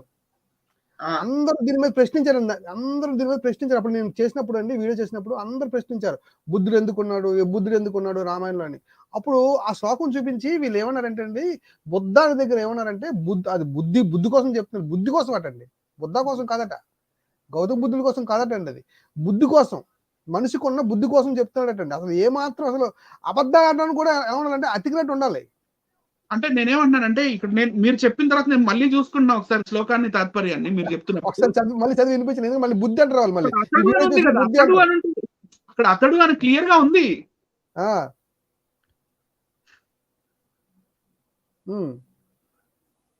బుద్ధుడు చోరని వంటవాడు, అతడు నాస్తికుడని తెలుసుకొనుము.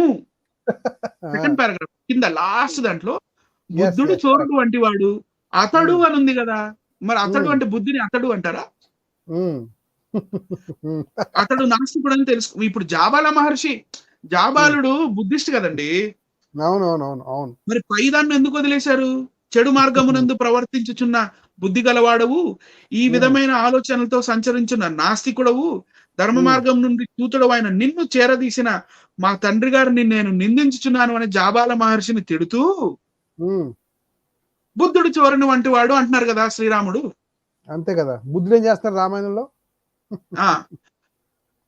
అంటే లక్షల సంవత్సరాలు ఫేక్ అండి. అయితే లెక్క చూస్తే సింపుల్, లక్షల సంవత్సరాలు అనేవి ఫేక్. అసలు మొత్తం ఫేక్ అంటే ఇక్కడ రాసుకున్నారు అనమాట. అంటే బుద్ధుడు టైంలోని, లేకపోతే బుద్ధుడు తర్వాత టైంలో ఇలా జరిగింది అని చెప్పి రాసుకున్నారు అనమాట. అది ఇప్పుడు నెక్స్ట్ చూడండి, కింద ఏముందో చూడండి, గౌతమ బుద్ధుని చరిత్ర.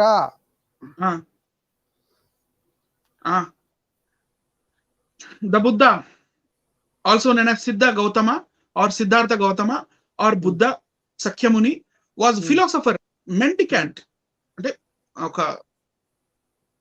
సన్యాసిగా ఉన్నారు, meditator, spiritual teacher and religious leader who lived in ancient India. ఆయన ఉన్నాడు ఎప్పుడు 4th to 5th century, ఆయన డేట్ లేదండి,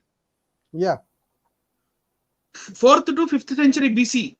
He is revered as the founder of world religion of Buddhism and worshipped by most Buddhist schools as a enlightened one. Right అండి, సిద్ధి అంటే సిద్ధత్వాన్ని పొందినవాడు, enlightened one అని అంటారు. Who is believed to be have transcended karma and escaped the cycle of birth and rebirth. He taught for 45 years. సరే, ఈ దుఃఖం, ఈ Dzire లేకపోతే ఆశలు, ఇవన్నీ వీటి గురించి ఈ గౌతమ బుద్ధుడి టీచింగ్స్ ఉంటాయి. మరి ఈ 5th to 4th century BC మధ్యలో ఉన్న ఈ గౌతమ బుద్ధుడు ఏం చేస్తున్నాడండి రామాయణంలో? సరే, ఇంకొంచెం ముందుకెళ్దాం, రైట్ అండి. ఇప్పుడు శ్రీకృష్ణు మన సీతమ్మ వారిని రావణుడు ఎత్తుకెళ్ళిపోతాడండి. మాయ మాటలు చెప్పేసి మరి ఇట్లా బంగారు లేడీ ఒకటి ఉందని, లేకపోతే దాన్ని మారీచుడిని ఒకరిని బంగారు లేడీగా చేసి అట్లా అని తీసేస్తారు. సీతమ్మ వారిని తీసుకెళ్లిపోతారు. తీసుకెళ్లిపోయిన తర్వాత కిష్కింద కాండలో ఇక్కడ వీళ్ళందరూ ఈ సుగ్రీవుడు ఇంకా మిగతా వాళ్ళు వీళ్ళంతా హనుమంతుడు వీళ్ళందరూ దొరుకుతారు శ్రీరాములు వారికి. సో ఇక్కడ శ్లోకం ఒకసారి పైన ఉంది పెట్టండి సార్. ఇక్కడ సీతమ్మ వారిని ఎతకడానికి సుగ్రీవుడు కొంతమంది వానరులు పంపిస్తున్నాడు సార్. సుగ్రీవుడు సీతమ్మ వారిని వెతకడానికి పంపిస్తున్నాడు. ఏ రాజ్యం అంటే చూడండి, తత్ర మలేచ్ఛాన్ పులిందాంచ సునసేనాం సదైవ చ ప్రస్థలాన్ భరతాశ్చైవ కురుశ్చ సహ మద్రకై కాంబోజ యవనాశ్చైవ శకానాం పత్తనాని చ బహ్లీకాన్ ఋషికాశ్చైవ పౌరవానాద టంకణాన్ చీనాన్. ఇందాక చైనా నుంచి మనకి ఏదో పట్టు వచ్చింది కదండి.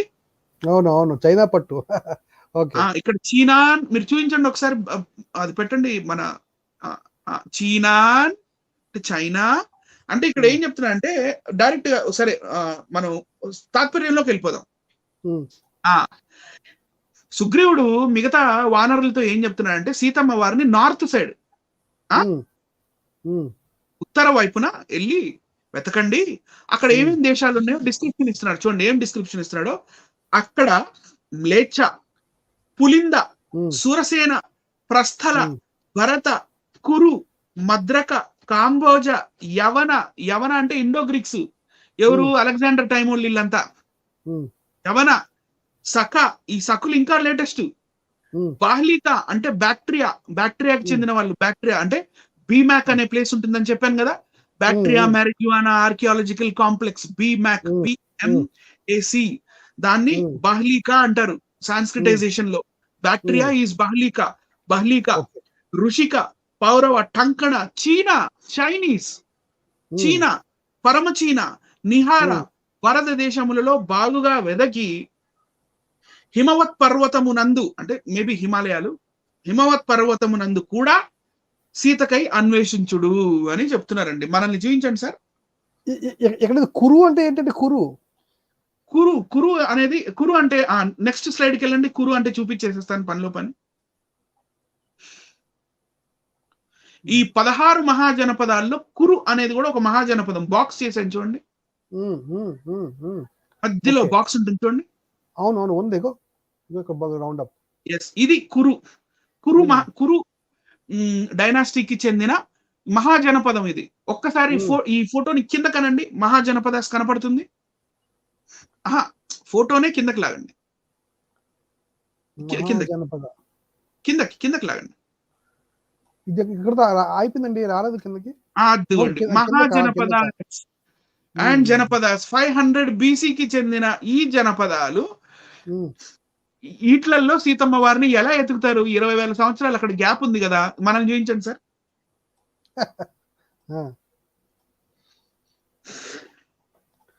మొత్తానికి మీరు అసలు ఎటువంటి అవకాశం లేదండి. అసలు వాళ్ళు ప్రూవ్ చేసుకోవడానికి మనం అడిగే క్వశ్చన్స్ కి ఎటువంటి అవకాశం కూడా లేదండి అసలు.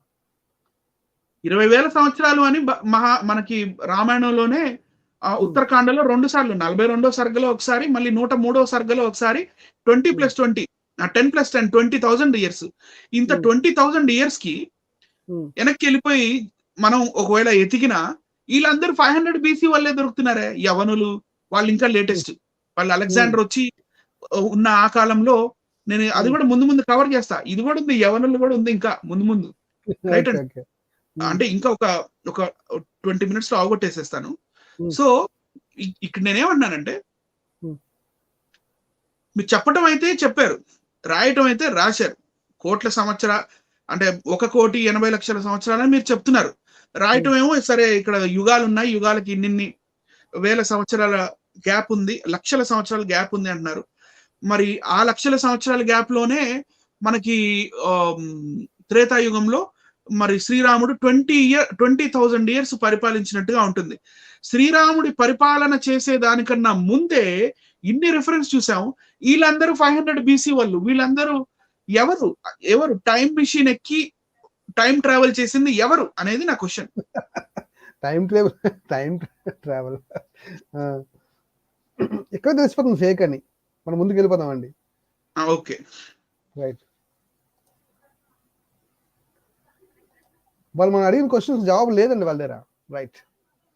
అయినప్పటికీ ప్రేక్షకులందరికీ మంచి విషయాలు తెలియజేద్దాం. ఆ ఫోటో మహాజనపదాలకు వెళ్ళండి, మహాజనపదాలకు మళ్ళీ వెళ్ళండి ఆ ఫోటోకి వెనక్కి. ఓకే. సుగ్రీవుడు చెప్పింది ఇదే కదా, కాంబోజా. కాంబోజా, కాంబోజా కనపడుతుంది పైన ఉంటుంది చూడండి. కాంబోజా, బహ్లిక, గాంధార, మద్ర, కురు, మత్స్య, సురసేన, వత్స, పులింద, ఇవన్నీ మహాజనపదాలు.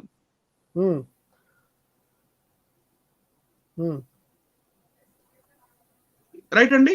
నెక్స్ట్ ఇక్కడ ఉన్న ప్రశ్న అండి, ఇక్కడ ఆ వానరులు ఈ అన్ని ప్రదేశాల్లోని ఎతికారు కదండి, ఈ అన్ని ప్రదేశాల్లో వానరులు ఉన్నారండి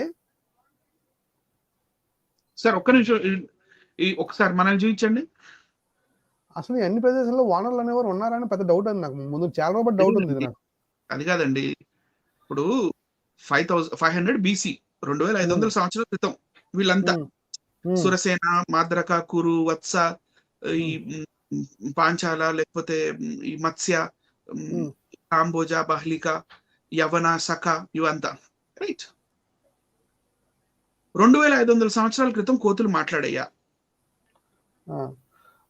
కోతులు మాట్లాడకపోయినా అసలు అన్ని ఏరియాలకు వెళ్ళి చెక్ చేసినప్పుడు ఎక్కడో దగ్గర ఒక అవశేషమైన కోతుల అవశేషం, అంటే మాట్లాడే కోతి అవశేషం కానీ, ఒక వానర్కి సంబంధించిన అవశేషం కానీ ఏదైనా ప్రూఫ్ ఉంటే బాగుండు.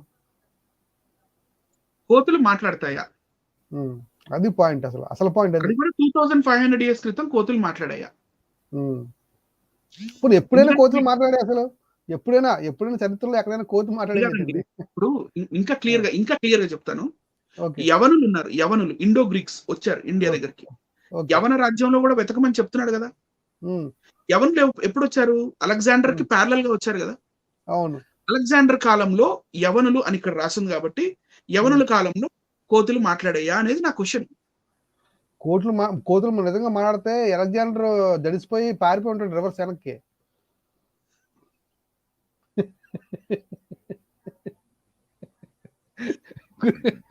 నిజంగా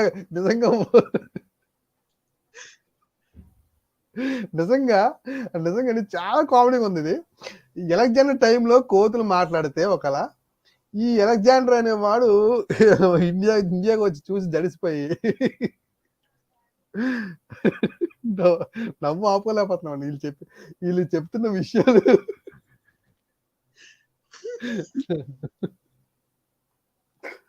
సరే మనం కంటిన్యూ చేద్దాం బ్రదర్.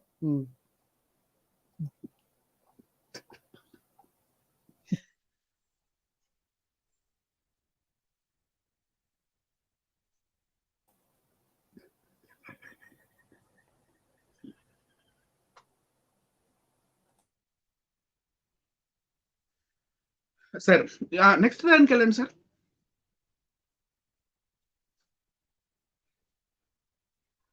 ఇది అయిపోయింది, చదివేశామండి. ఇక్కడ ఇప్పుడు ఉత్తరాఖండకు వచ్చేద్దామండి. రైట్ అండి. అంటే 10,000 years అయిపోయింది అక్కడ. 10,000 years అంటే శ్రీరాముడి పరిపాలనా కాలంలో ఈ సీతమ్మ వారు ఇంకా శ్రీరాముడు పరిపాలించిన ఆ 10,000 సంవత్సరాలు అయిపోయింది. నేటికి ఇప్పుడు 1,00,000 సంవత్సరాల క్రితం, 10,000 సంవత్సరాల క్రితం మరి ఏమున్నాయి ఏమి లేవు 10,000 సంవత్సరాల క్రితం, అది చూద్దాం ఇప్పుడు. రైట్ అండి. వాల్మీకి రామాయణం ఉత్తరాఖండ 100వ సర్గ. ఇది పెద్ద స్టోరీ సార్. ఇది యాక్చువల్ గా పెద్ద స్టోరీ. రైట్ అండి జాన్ గారు, ఇది పెద్ద స్టోరీ కాబట్టి శ్లోకం తాత్పర్యం పెట్టాలంటే చూస్తున్న వాళ్ళకి కూడా చాలా ఇబ్బందిగా ఉంటుంది. కాబట్టి సార్ టైమింగ్ ఎక్కువ అవుతుంది. అందుకోసం మీరు ఏం చేశారు? నేనేం చేశానంటే నెక్స్ట్ స్లైడ్ లో చూడండి. ఓకే. ఈ పుస్తకంలోంచి కేవలం వచనాలు తీసుకున్నాను. ఇది కూడా పుల్లెల శ్రీరామచంద్రుడు వారిదే, శ్లోకాలు ఈజీగా చదవచ్చు అని ఇది తీసుకున్నాను. రైట్ అండి. ఈ పుస్తకం నా చేతిలోనే ఉంది. ఓకే. ఒకసారి చూపించండి. ఓకే. రైట్. ఈ ఉత్తరాఖండ్ లోంచి చదువుతాను. పుల్లెల శ్రీరామచంద్రుడు వారి ఇక్కడ ఏం జరుగుతుందంటే కైకేయ రాజ్యం నుంచి ఒక మహర్షి వస్తాడండి. ఆ మహర్షి వచ్చి శ్రీరాముడికి చెప్తాడనమాట, అక్కడ మాది గాంధార రాజ్యం, అక్కడ గాంధార రాజ్యంలో చాలా బాగుంటది ఆ ప్లేస్, మరి అక్కడికి వచ్చి అక్కడ 2 ట్విన్ సిటీస్ ని మీరు ఆ నదికి ఇటువైపున అటువైపున ఒడ్డులో మీరు కట్టొచ్చు కదా, నిర్మించుకోవచ్చు కదా, అక్కడ చాలా మంది ఉన్నారు, వాళ్ళని చంపేసి అంటే వాళ్ళతో యుద్ధం చేసి వాళ్ళ మీద గెలిచి మీరు ఆ ప్రదేశాన్ని స్వాధీనం చేసుకోండి అని చెప్పి చెప్తున్నాడు. ఆ సందర్భం ఇది. నేను చూడండి, ఇదేంటంటే సీతమ్మ వారు అడవికి వెళ్ళిపోయారండి. అప్పటికి అయిపోయింది, 10,000 సంవత్సరాలు లైఫ్ అయిపోయింది, అంటే లైఫ్ టైం పరిపాలనలో అయిపోయింది.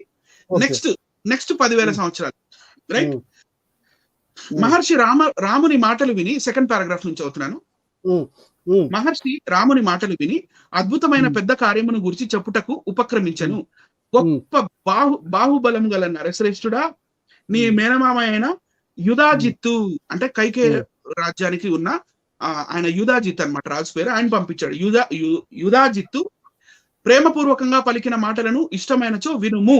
మా దేశము దగ్గర, అంటే వాళ్ళ దేశం ఏంటి, సింధు నదికి దగ్గర 2 పక్కల ఉన్న గంధర్వ నివాసమైన అంటే గాంధార అనే ఏదైతే చెప్తున్నాను అది గంధర్వ నివాసమైన ఫలమూలములతో ప్రకాశించుచున్న ఆ దేశము చాలా అందమైనది. అక్కడ ఏం చెప్తున్నాడంటే ఆ ఏరియా పేరు చెప్పాడు, గాంధార అని ఏరియా పేరు చెప్పేసి అక్కడ రాజు ఎవరున్నారంటే, ఉండేవాడంట, చూడండి ఎవరు వంశస్థులు ఉన్నారంట, శైలూషుడు అనే గంధర్వుడి వంశమునకు చెందిన శైలూషుడనే అంటే మళ్ళీ చదువుతా, శైలూషుడనే గంధర్వుని వంశమునకు చెందిన ఆయుధదారులు యుద్ధ విశారదులు గొప్ప బలము గలవారు ఆయన 3 కోట్ల మంది గంధర్వులు ఆ దేశమును రక్షించుచున్నారు. ఎంతమంది సార్? 3 కోట్లు బాబాయ్, ఆ టైంకే, రైట్? 3 కోట్ల మంది గంధర్వులు ఆ టైంకే. సార్ మన ఇండియా జనాభా ఇప్పుడు ఎంత సార్? మన ఇండియా జనాభా ఇప్పుడు ఇవన్నీ వస్తాయి, ఇవన్నీ ముందు వస్తాయి సార్. Okay okay, right. 3 కోట్ల మంది గంధర్వులు ఆ దేశమును రక్షించుచున్నారు. గొప్ప బాహుబలము గల రామా, నీవు ఆ గంధర్వ నగరమును జయించి ఆ స్థానమునందు నీకు సంబంధించిన 2 నగరములను చక్కగా నిర్మించుము. అప్పటిదాకా నగరాలు లేవు, 2 నగరాలు నిర్మించమని చెప్తున్నాడు ఆయన. నిర్మించుము. మహాబాహు, చాలా సుందరమైన ఆ దేశము నీకు ఇష్టమగుగాక, మరొకరు ఎవరు దానిని ఆక్రమింపజాలరు. నేను నీకు అహితమును చెప్పను. అప్పుడు ఏం చేశాడంట, భరతుడికి 2 పిల్లలు ఉంటారండి. ఓకే. భరతుడు ఇక యుద్ధానికి వాళ్ళ అబ్బాయిలను తీసుకొని వెళ్తాడండి. బ్రహ్మర్షి తక్షుడు పులష్కుడు అని 2 కొడుకులు ఉన్నారు. ఇక్కడ అండర్లైన్ చేశాను చూడండి. తక్షుడు పులష్కుడు అను భరత పుత్రులైన వీరులైన ఈ కుమారులిద్దరూ మా మేనమామచే రక్షింపబడుచు ధర్మమునందు సావధాన చిత్తులై ఆ దేశంలో సంచరించగలరు అని వీళ్ళిద్దరిని పంపించాడండి శ్రీరాముడు. ఓకే, భరతుడు పంపించాడా, శ్రీరాముడు పంపించాడా? శ్రీరాముడు భరతుడితో పాటు 2 భరత కుమారులు తక్షుడు పులష్కుడిని పంపించాడు పుష్కరుణ్ణి. సరే, ఇక్కడ నెక్స్ట్ వెళ్దాం. ఇందులో యుద్ధం అయిందండి, యుద్ధం జరుగుతుంది, రైట్?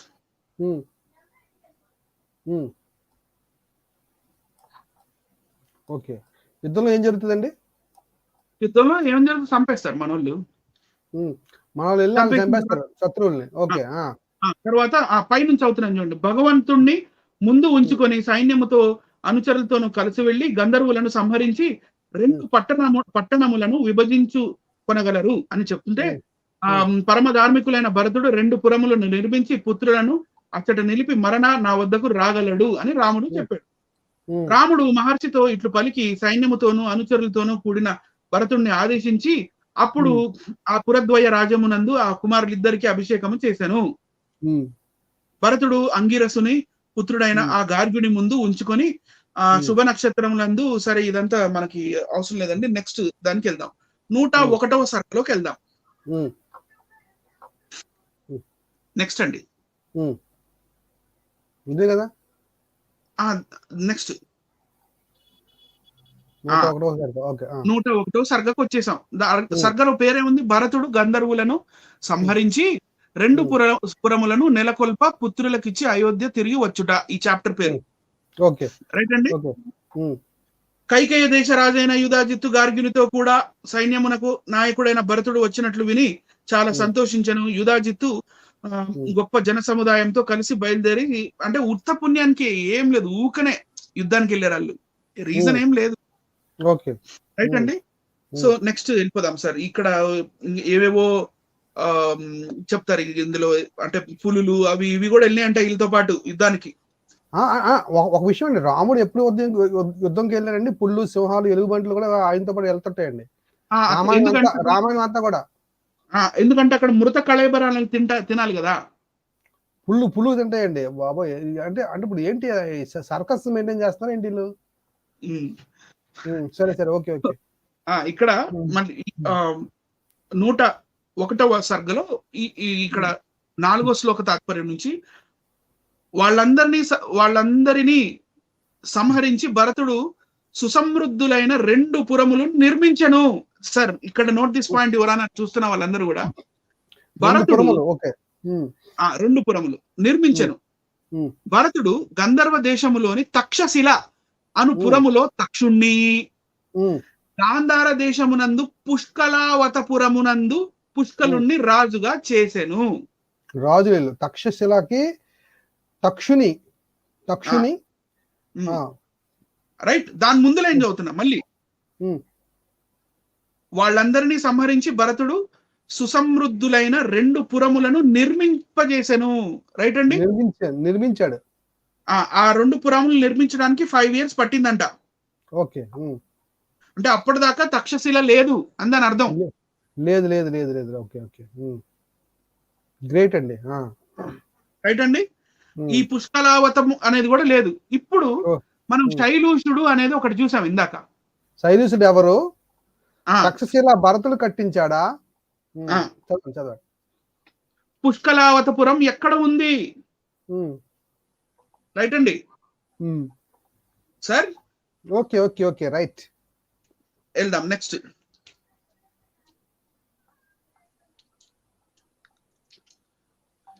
శైలూషుడు ఎవరండి?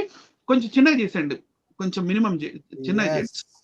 ఎవరు సార్ శైలూషుడు? సెల్యూకస్ అండి. సెల్యూకస్ 1. సెల్యూకస్ 1 నికేటర్ లేకపోతే నిసేటర్ లేకపోతే నికేటర్. ఈ సెల్యూకస్ ఇండో గ్రీక్ రాజు 358 BC నుంచి 281 BC దాకా ఈ గాంధార రాజ్యాన్ని పరిపాలించాడు. ఈ శైలూషుడు రామాయణంలో ఏం చేస్తున్నాడు? ఓకే. ఎక్సలెంట్ అండి అనిల్ గారు. మీరు ఒకసారి మళ్ళీ వెనక్కి వెళ్ళండి. మళ్ళీ శైలూషుడు అనేది ఉంటుంది చూడండి, అక్కడికి వెళ్ళండి. 4 స్లైడ్లు వెనక్కి వెళ్ళండి. ఇగో 4 slides. శైలూషుడు ఎవరన్నారండి? శైలూషుడు దానిపైన సంస్కృత శ్లోకం కూడా పెట్టాను చూడండి, దానిపై దాంట్లో ఏముందండి? శైలూష్య ఇక్కడ చూడండి, 11 ఉన్నాడా శైలూషుడు? ఉన్నాడండి. ఏం చేస్తున్నాడంట? గంధర్వ దేశంలో శైలూషుడు వంశస్థులు ఉన్నారా? శైలూషుడితో ఈ భరతుడి కొడుకులు తక్షుడు యుద్ధం చేశాడా? చరిత్రలో శైలూషుడు సంతానంతో, అంటే వాళ్ళ వంశావళి వాళ్ళతో. మొత్తానికి ఈయనతో యుద్ధం చేసి గెలిచారా అనేది డౌట్ వస్తుంది నాకు. ఇప్పుడు సెల్యూకస్ తో యుద్ధం చేసింది ఎవరు తెలుసా హిస్టరీలో సార్? ఎవరు? చంద్రగుప్త మౌర్యుడు. yes that is right.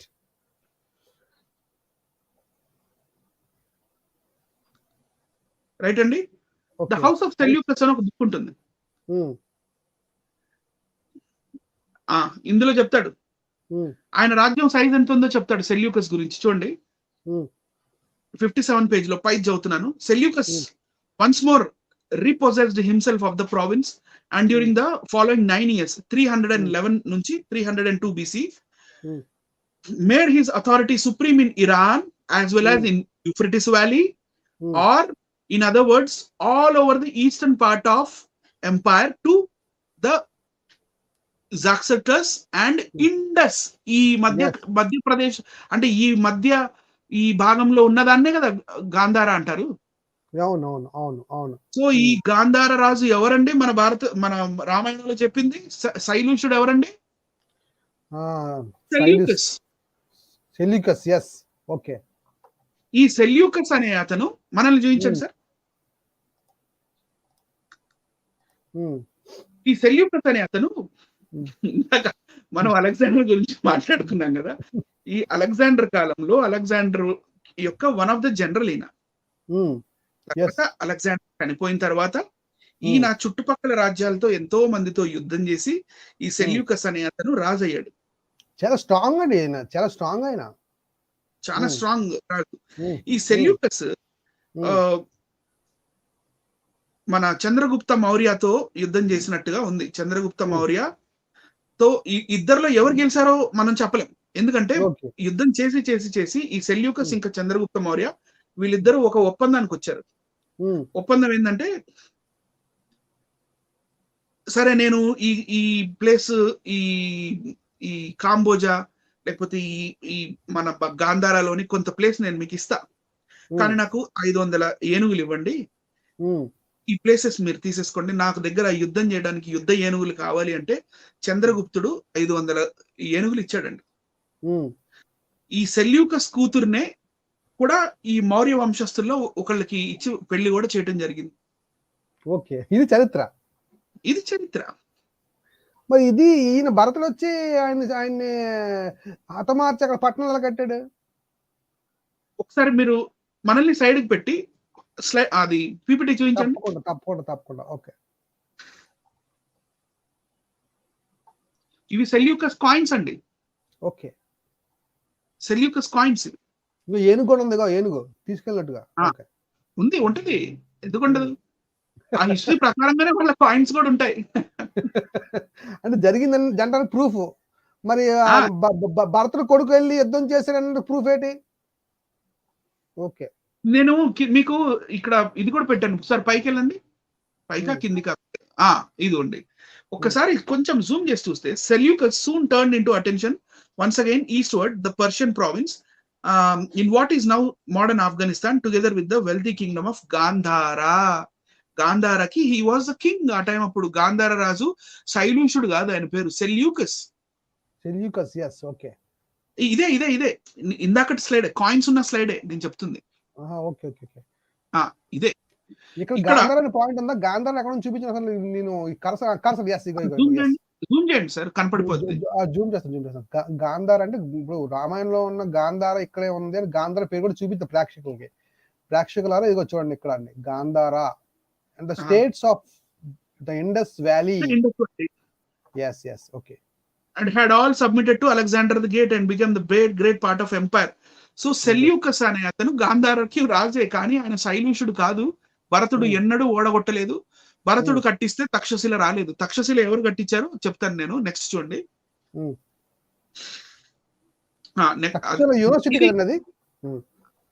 That's university. ఇప్పుడు ఇక్కడ ఏం పెట్టాను, ఇక్కడ ఏంటిది, ఇది సెల్యూకస్ యొక్క వంశస్థులు వీళ్ళు. సెల్యూకస్ యొక్క వంశస్థులతో అగ్నిమిత్ర అంటే పుష్యమిత్ర శుంగుడు, మళ్ళీ మీ ఫ్రెండ్ అగ్నిమిత్రుడు యుద్ధం చేసినట్టుగా, మళ్ళీ ఓడగొట్టినట్టుగా వీళ్ళని మనకి హిస్టరీలో ఎక్కడ దొరకదు. కానీ కాళిదాసు రాసిన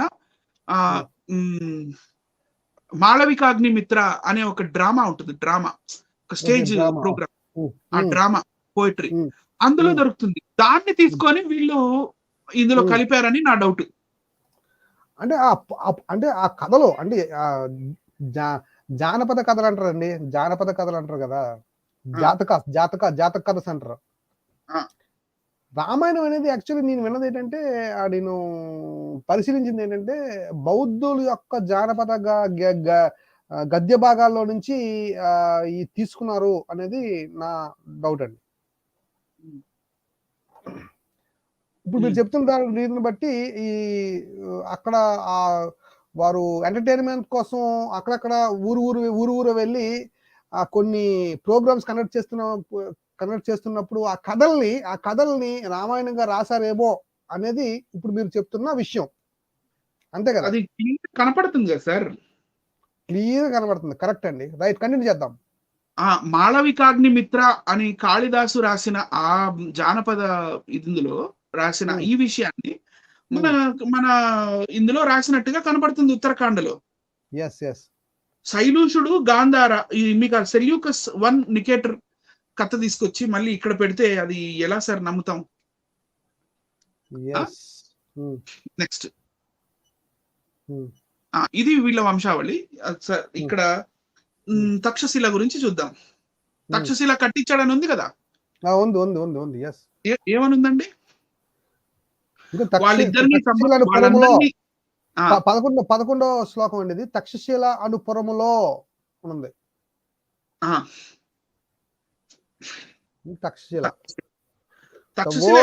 యూనివర్సిటీ. తక్షశిల ఎవరు కట్టించారండి? తక్షశిల ఎక్కడుంది, ఏంటి కథ, ఏంది, కమామిష్ ఏంది? నెక్స్ట్ చూపించండి. చదివానండి తక్షశిల. ఓకే, చూడండి తక్షశిల ఎవరు కట్టించారు చూడండి. Takshashila university the most important. చదవండి. Takshashila university is the most famous and world's first university. Takshila University was established 2700 years ago in Takshashila. అంటే 2700 years కన్నా ముందు లేదు. మరి ఇక్కడ 10,000 సంవత్సరాల క్రితం ఉంది. Takshashila is also known as Takshila or Takhila. Okay. Between 600 BC and 500 BC, Takshila was the kingdom of Gandhar. Did you see that? Gandhar. Yes, Gandhar. Right? ఇప్పుడు ప్రస్తుతం Gandhar అంటాం. In ancient India before partition, but now Takshashila is in Rawalpindi district of Punjab, Pakistan after partition. ఇప్పుడు ప్రస్తుతం పాకిస్తాన్ లో ఉంది. ఇది 600 BC కాలంలో కట్టించింది. ఎవరు కట్టించారంటే మన బైబిల్ గ్రంథంలో ఇందాక మనం కోరేషు గురించి మాట్లాడామే. కోరేషు, ఆ కోరేషు కట్టించిన సైరస్ 1 కోరేషు కట్టించిన తక్షశిల ఇది, బట్ నాట్ భరతుడు. ఎందుకు కట్టించాడు అనేది మనం చూస్తే దానియేలు గ్రంథం చూస్తే మనం అక్కడ నెబుకద్నెజర్ రాజు కొంతమంది యవనస్తులందరినీ తీసుకొని ఈ లోకంలో ఉన్న సకల శాస్త్రాలన్నీ నేర్పించాలి అనే కాన్సెప్ట్ తో ఉంటాడు. అంటే యూనివర్సిటీ కాన్సెప్ట్ తో ఉంటాడు. అది కోరేషు కాలంలో కోరేషు తక్షశిల కట్టించి నెరవేర్చాడు అనేది నా క్లెయిమ్. ఇది కోరేషు సైరస్ 1 ఆఫ్ ఆఖెమినిడ్ ఎంపైర్. ఆఖెమినిడ్ ఎంపైర్ కి చెందిన కోరేషు సైరస్ అనే ఆ రాజు 600 BC కాలంలో మనకి అంటే 6th century BC లో ఈ తక్షశిల కట్టించాడు. కానీ భరతుడు కాదు, ఇది నిజం కాదు. నెక్స్ట్ అండి, ఇప్పుడు పుష్కలావతి అని మీకు కనపడుతుందా? అవును. ఈ పుష్కలావతి అనేది కూడా తక్షశిల పక్కనే ఉంటుంది. కొంచెం డిస్టెన్స్ లో. ఓకే, ఇది జియోగ్రఫికలీ కుదురుతుంది, కానీ టైం ప్రకారం కుదరట్లేదు. ఇక్కడ వాంగ్మయం ప్రకారం కుదరట్లేదు. ఈ పుష్కలావతి అనేది ఈ తక్షశిల కన్నా చాలా పాతది. 1400 BC కాలానికి చెందినది పుష్కలావతి. ఇది ఇండస్ వ్యాలీ సివిలైజేషన్ కాలం నాటిది పుష్కలావతి.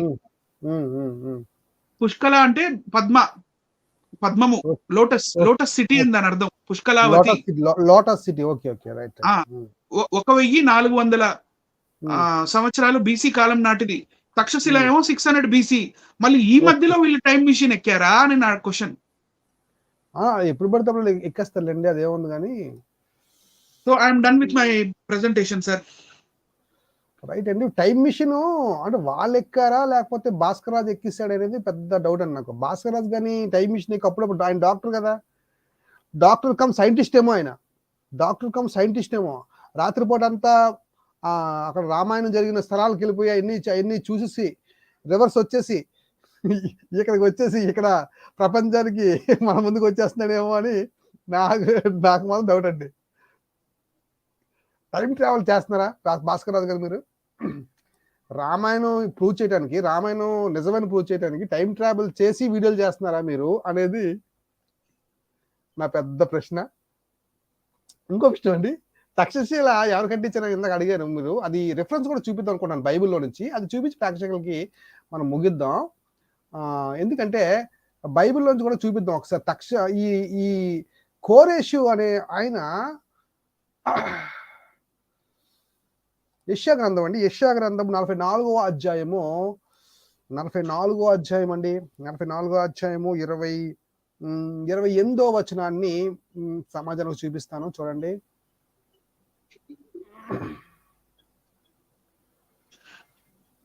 యెహోవా దేవుని దాన్ని ఏమంటారు, హ్యాండ్ లేకుండా ఏది జరగలేదండి ప్రపంచంలో. తక్షశీలలో యెహోవా దేవుడు హ్యాండ్ ఉంది అని నా ఉద్దేశం. చూడండి 28. కోరేషుతో నా మందకాపరి, నా చిత్తమంతయు నెరవేర్చువాడా అని చెప్పువాడు నేనే అని బైబిల్ చెప్తుంది చూడండి. అంటే దేవుడి యొక్క హ్యాండ్ తక్షశిల మీద ఉందా? కోరేష్ కదా కట్టించండి. మీరు ఇప్పుడు ఏం ప్రూవ్ చేశారు? ఫైనల్ గా కోరేష్ కట్టించాడని ప్రూవ్ చేశారు కదా. కానీ దేవుడు హ్యాండ్ అందులో ఉందన్నట్టుగా కనబడుతుంది. అంటే తక్షశిల అనేది ఒక యూనివర్సిటీ, ఫస్ట్ యూనివర్సిటీ అంటే అందులో అన్ని రకాల జ్ఞానం అందులో కనబడుతుంది. గమనించాలి. ఇదే కోరేషు ఎజ్రా గ్రంథంలో మందిరాన్ని మళ్ళీ రీకన్స్ట్రక్ట్ చేయడానికి ఆజ్ఞలు జారీ చేస్తాడండి. ఓకేనండి. ఆయన పర్షియన్ కింగ్ అయినా సరే యెహోవా దేవుణ్ణి బాగా ఇష్టపడతాడు అన్నట్టుగా బైబిల్ మనకి చెప్తుందండి. ఇప్పుడు కోరేషు ఆర్యుడే. కోరేష్ ఈజ్ ఆర్యన్. ఎందుకంటే పర్షియన్స్ అందరూ ఆర్యన్సే కదా. పర్షియన్స్ అంతా ఆర్యన్సేనండి. ఇప్పుడు ఎంత పాఠం చెప్పారు మీరు, ఎంత పాఠం చెప్పారు ఏమండి, దీన్ని ఏం తీసుకోరండి. ఇప్పుడు వాళ్ళిద్దరు చెప్పిందే, ఆ ముగ్గురు చెప్పిందే మనం వినాలండి.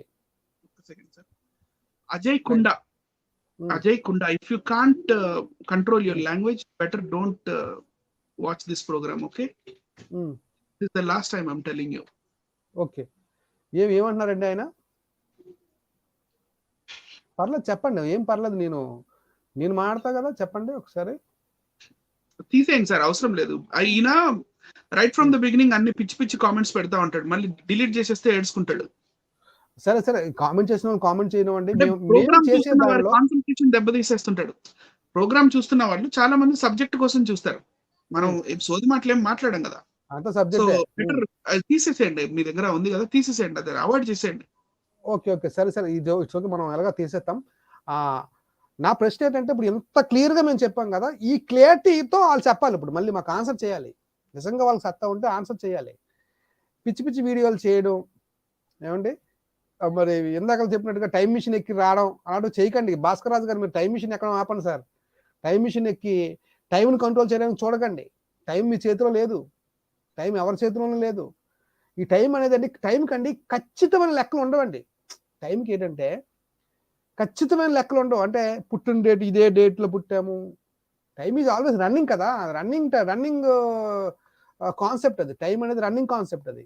ఆ రన్నింగ్లో ఎగ్జాక్ట్గా ఈ టైంలో పుట్టారు, ఎగ్జాక్ట్గా ఈ టైంలో చచ్చారు అన్నట్టుగా ఎలా చెప్తారండి ఏమండి?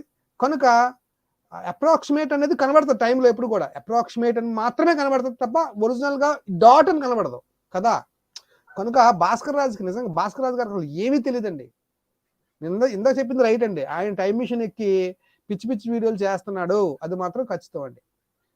సరే, మరి చూస్తున్న ప్రేక్షకులు అందరూ గమనించాలి, ఏది సత్యం అనేది మీరు తూకం వేసుకోండి. తూకం వేసుకుంటే రియల్ అనేది మీకు తెలిసిపోద్ది. ఎంత క్లియర్ గా ఉంది బైబిల్ బేస్. హిస్టరీ అంటే బైబిల్ అండి. ఇప్పుడు కోరేష్ అని ఒక మాట విన్నాము, ఆ కోరేష్ బైబిల్లో చూపించామా? తక్షశిల అని ఉంది, తక్షశిల ఉంది. అది ఎవరు కట్టించారు? కోరేష్ కట్టించాడు. అదంతా పర్షియన్ ప్రావెన్సీ. మరి బెబిలోనియన్స్ ఫస్ట్ ప్రపంచాన్ని ఏలారని బైబిల్ చెప్తుంది. దాని తర్వాత పర్షియన్స్ అండ్ మాదియన్స్ అనే వారు ప్రపంచాన్ని పరిపాలించారు. దాని తర్వాత గ్రీకులు వచ్చారు, దాని తర్వాత రోమీలు వచ్చారు, దాని తర్వాత యేసుప్రభు వారు వచ్చారు. ఇది దానియేలు గ్రంథంలో మనకు కనబడుతుంది క్లియర్ గా. హిస్టరీ అంతా, దానియేలు గ్రంథం అంతా కూడా హిస్టరీ అండి, వరల్డ్ హిస్టరీ దానియేలు గ్రంథం. దానియేలు గ్రంథం చెప్పండి. తర్వాత మైండ్ లోంచి పోతుందని మధ్యలోకి వచ్చాను, మర్చిపోతాను. Takshashila university 5th century AD. 5th century AD, క్రీస్తు శకం 5వ సంవత్సరం. అంటే కట్టింది మాత్రం క్రీస్తు పూర్వం 6వ శతాబ్దంలో, అంటే క్రీస్తు పూర్వం 600 సంవత్సరాలు టైం అప్పుడు దాన్ని డిస్ట్రాయ్ చేసింది క్రీస్తు శకం 5వ శతాబ్దంలో, 5th సెంచరీ. హన్స్ అంటారు, హన్స్ హుణరాజులు అంటారే, హన్ డైనాసిటీ వాళ్ళు రైట్ ఫ్రమ్ చైనా ఆ టైం నుంచి ఇక్కడికి వస్తూ మొత్తం ఎవ్రీథింగ్ తక్షశిల యూనివర్సిటీని డిస్ట్రాయ్ చేసేసారు. ఒక బ్రదర్ అడిగారు కాబట్టి. అంటే వీళ్ళు ఏం ప్రూవ్ భాస్కర్ రాజును తర్వాత ఈ ముదిగొండ గారు ఏం ప్రూవ్ చేయాలనుకుంటున్నారు? తక్షశిల మాదే, తక్షశిల సనాతన ధర్మము, తక్షశిల రామాయణంలో ఉంది అని వీళ్ళు కొట్టడానికి, త్వరలో కొట్టడానికి, ఏమంటే మీకు అర్థమవుతుందా? లేకపోతే ఫోజులు ఇవ్వటానికి, గర్వంగా మాట్లాడటానికి, బైబిల్ దూషించడానికి, యేసు వారిని దొయ్యబట్టడానికి వీళ్ళు ఎన్ని పన్నాగాలు పన్నినా దేవుడు మన ద్వారా అంత రట్టు చేస్తాడు అనేది ఈరోజు తేలిపోయిందండి. వీళ్ళు గుట్లన్నీ రట్టు అయిపోయాయి ఈ ప్రోగ్రాంతో. దయచేసి ఈ వీడియోని ప్రపంచానికి షేర్ చేయండి, మరి అన్ని ఛానల్స్ లో వేసుకోండి. నో ప్రాబ్లం, మాకు ఏం అభ్యంతరం లేదు, ఏం ప్రాబ్లం లేదు. మాకు కాపీ రైట్స్ కానీ లేకపోతే స్ట్రైకులు కానీ అవి ఇవి అసలు మాకు అవసరమే లేదు. మేము అలాంటి పనులు, చెత్త పనులు మేము చెయ్యం. మేము సిన్సియర్ గానే ఈ వీడియోని అన్ని ఛానల్లోని మీరు పెట్టుకోండి. ఈ నిజాన్ని ప్రపంచానికి తెలియజేయండి, మీ బాధ్యత అది. ఇప్పుడు ఇంతవరకు విన్న విజ్ఞులైన వారి బాధ్యత ఇది. ఖచ్చితంగా ఇది ప్రపంచానికి తెలియజేయండి, వారి గుట్టుని విప్పండి, నిజమేదో స్థాపించండి. హిస్టరీలో జరిగింది మనం చెప్దాం, కల్పితం ఏం చెప్పొద్దండి. ఓన్ గా మనం కల్పించి ఏం చెప్పొద్దు, బుక్స్ లో ఉన్నవే మనం చెప్దాం, నిజాన్ని స్థాపిద్దాం. దేవుడు ఈ చిన్న మాటలు దీవించిన గాక. ఇక్కడతో సెలవు తీసుకుందాం బ్రదర్. ఓకే, చివరి మాటలు చెప్పండి. ఇది చివరిగా నేను చెప్పేది ఏమంటే, మీరు బైబిల్ గ్రంథం మీద ఎంత బురద చల్లినా, మీరు క్రైస్తవుల్ని ఎంత దూషించినా, మీరు క్రైస్తవ్యంపై ఎంత పడి ఏడ్చినా, క్రైస్తవం అయితే నాశనం కాదు. మేము మాటికి ఒక అడుగు వెనక్కేసినట్టు మీకు అనిపించినా 10 అడుగులు ముందుకేస్తాం. మాకు దేవుడు జ్ఞానాన్ని ఇచ్చాడు, వాక్కునిచ్చాడు. జ్ఞానంతో, వాక్కుతో మిమ్మల్ని ఎదుర్కొనే మా ధైర్యాన్ని కూడా మాకు మా దేవుడే ఇచ్చింది. కాబట్టి మీరు అనవసరంగా ఈ క్రైస్తవ్యంపై ద్వేషభావం ఉన్న వాళ్ళు, మీరు అనవసరంగా బైబిల్ గ్రంథాన్ని దూషించడం, దైవ దూషణ చేయటం, క్రైస్తవులని దూషించటం లాంటివి చేయటం మానటం మంచిది. మానకపోతే ఇలాంటివి ఇంకా చదువుతాం మేము, బాగా చదువుతాం. ఒకటే అండి, హిస్టరీ అంటే మాదే. మళ్ళీ చెప్తున్నాను, సినిమా డైలాగ్ అనుకోకండి. హిస్టరీ అంటే మాదే. We come with history. Bible is the great history book. History అంటే మాదే, గమనించాలి. అంతేనండి, ఇది నేను చెప్పాలనుకున్నానండి. దూరారు మతోన్మాదులు, దూరారు మన కామెంట్ సెక్షన్ లోకి. దూరం అండి. ఆ మతోన్మాదులు నేను చెప్పేది ఏంటంటే, హిస్టరీ అంటే మాదే. మళ్ళా చెప్తున్నాను, హిస్టరీ అంటే మాదే. మీకు హిస్టరీ ఉంటే చూపించండి, మీ హిస్టరీ ఉంటే మీ హిస్టరీతో రండి ముందుకి. హిస్టరీ అంటే మాదే. Bible is the history. మీరు world history. Bible is the one and only world history. Right. మీరు ఎంత బురద చల్లితే మేము అంత చదువుతాం మీ పుస్తకాలు. రైట్ అండి. We done. Okay sir, I'm done sir. Right sir, thank you.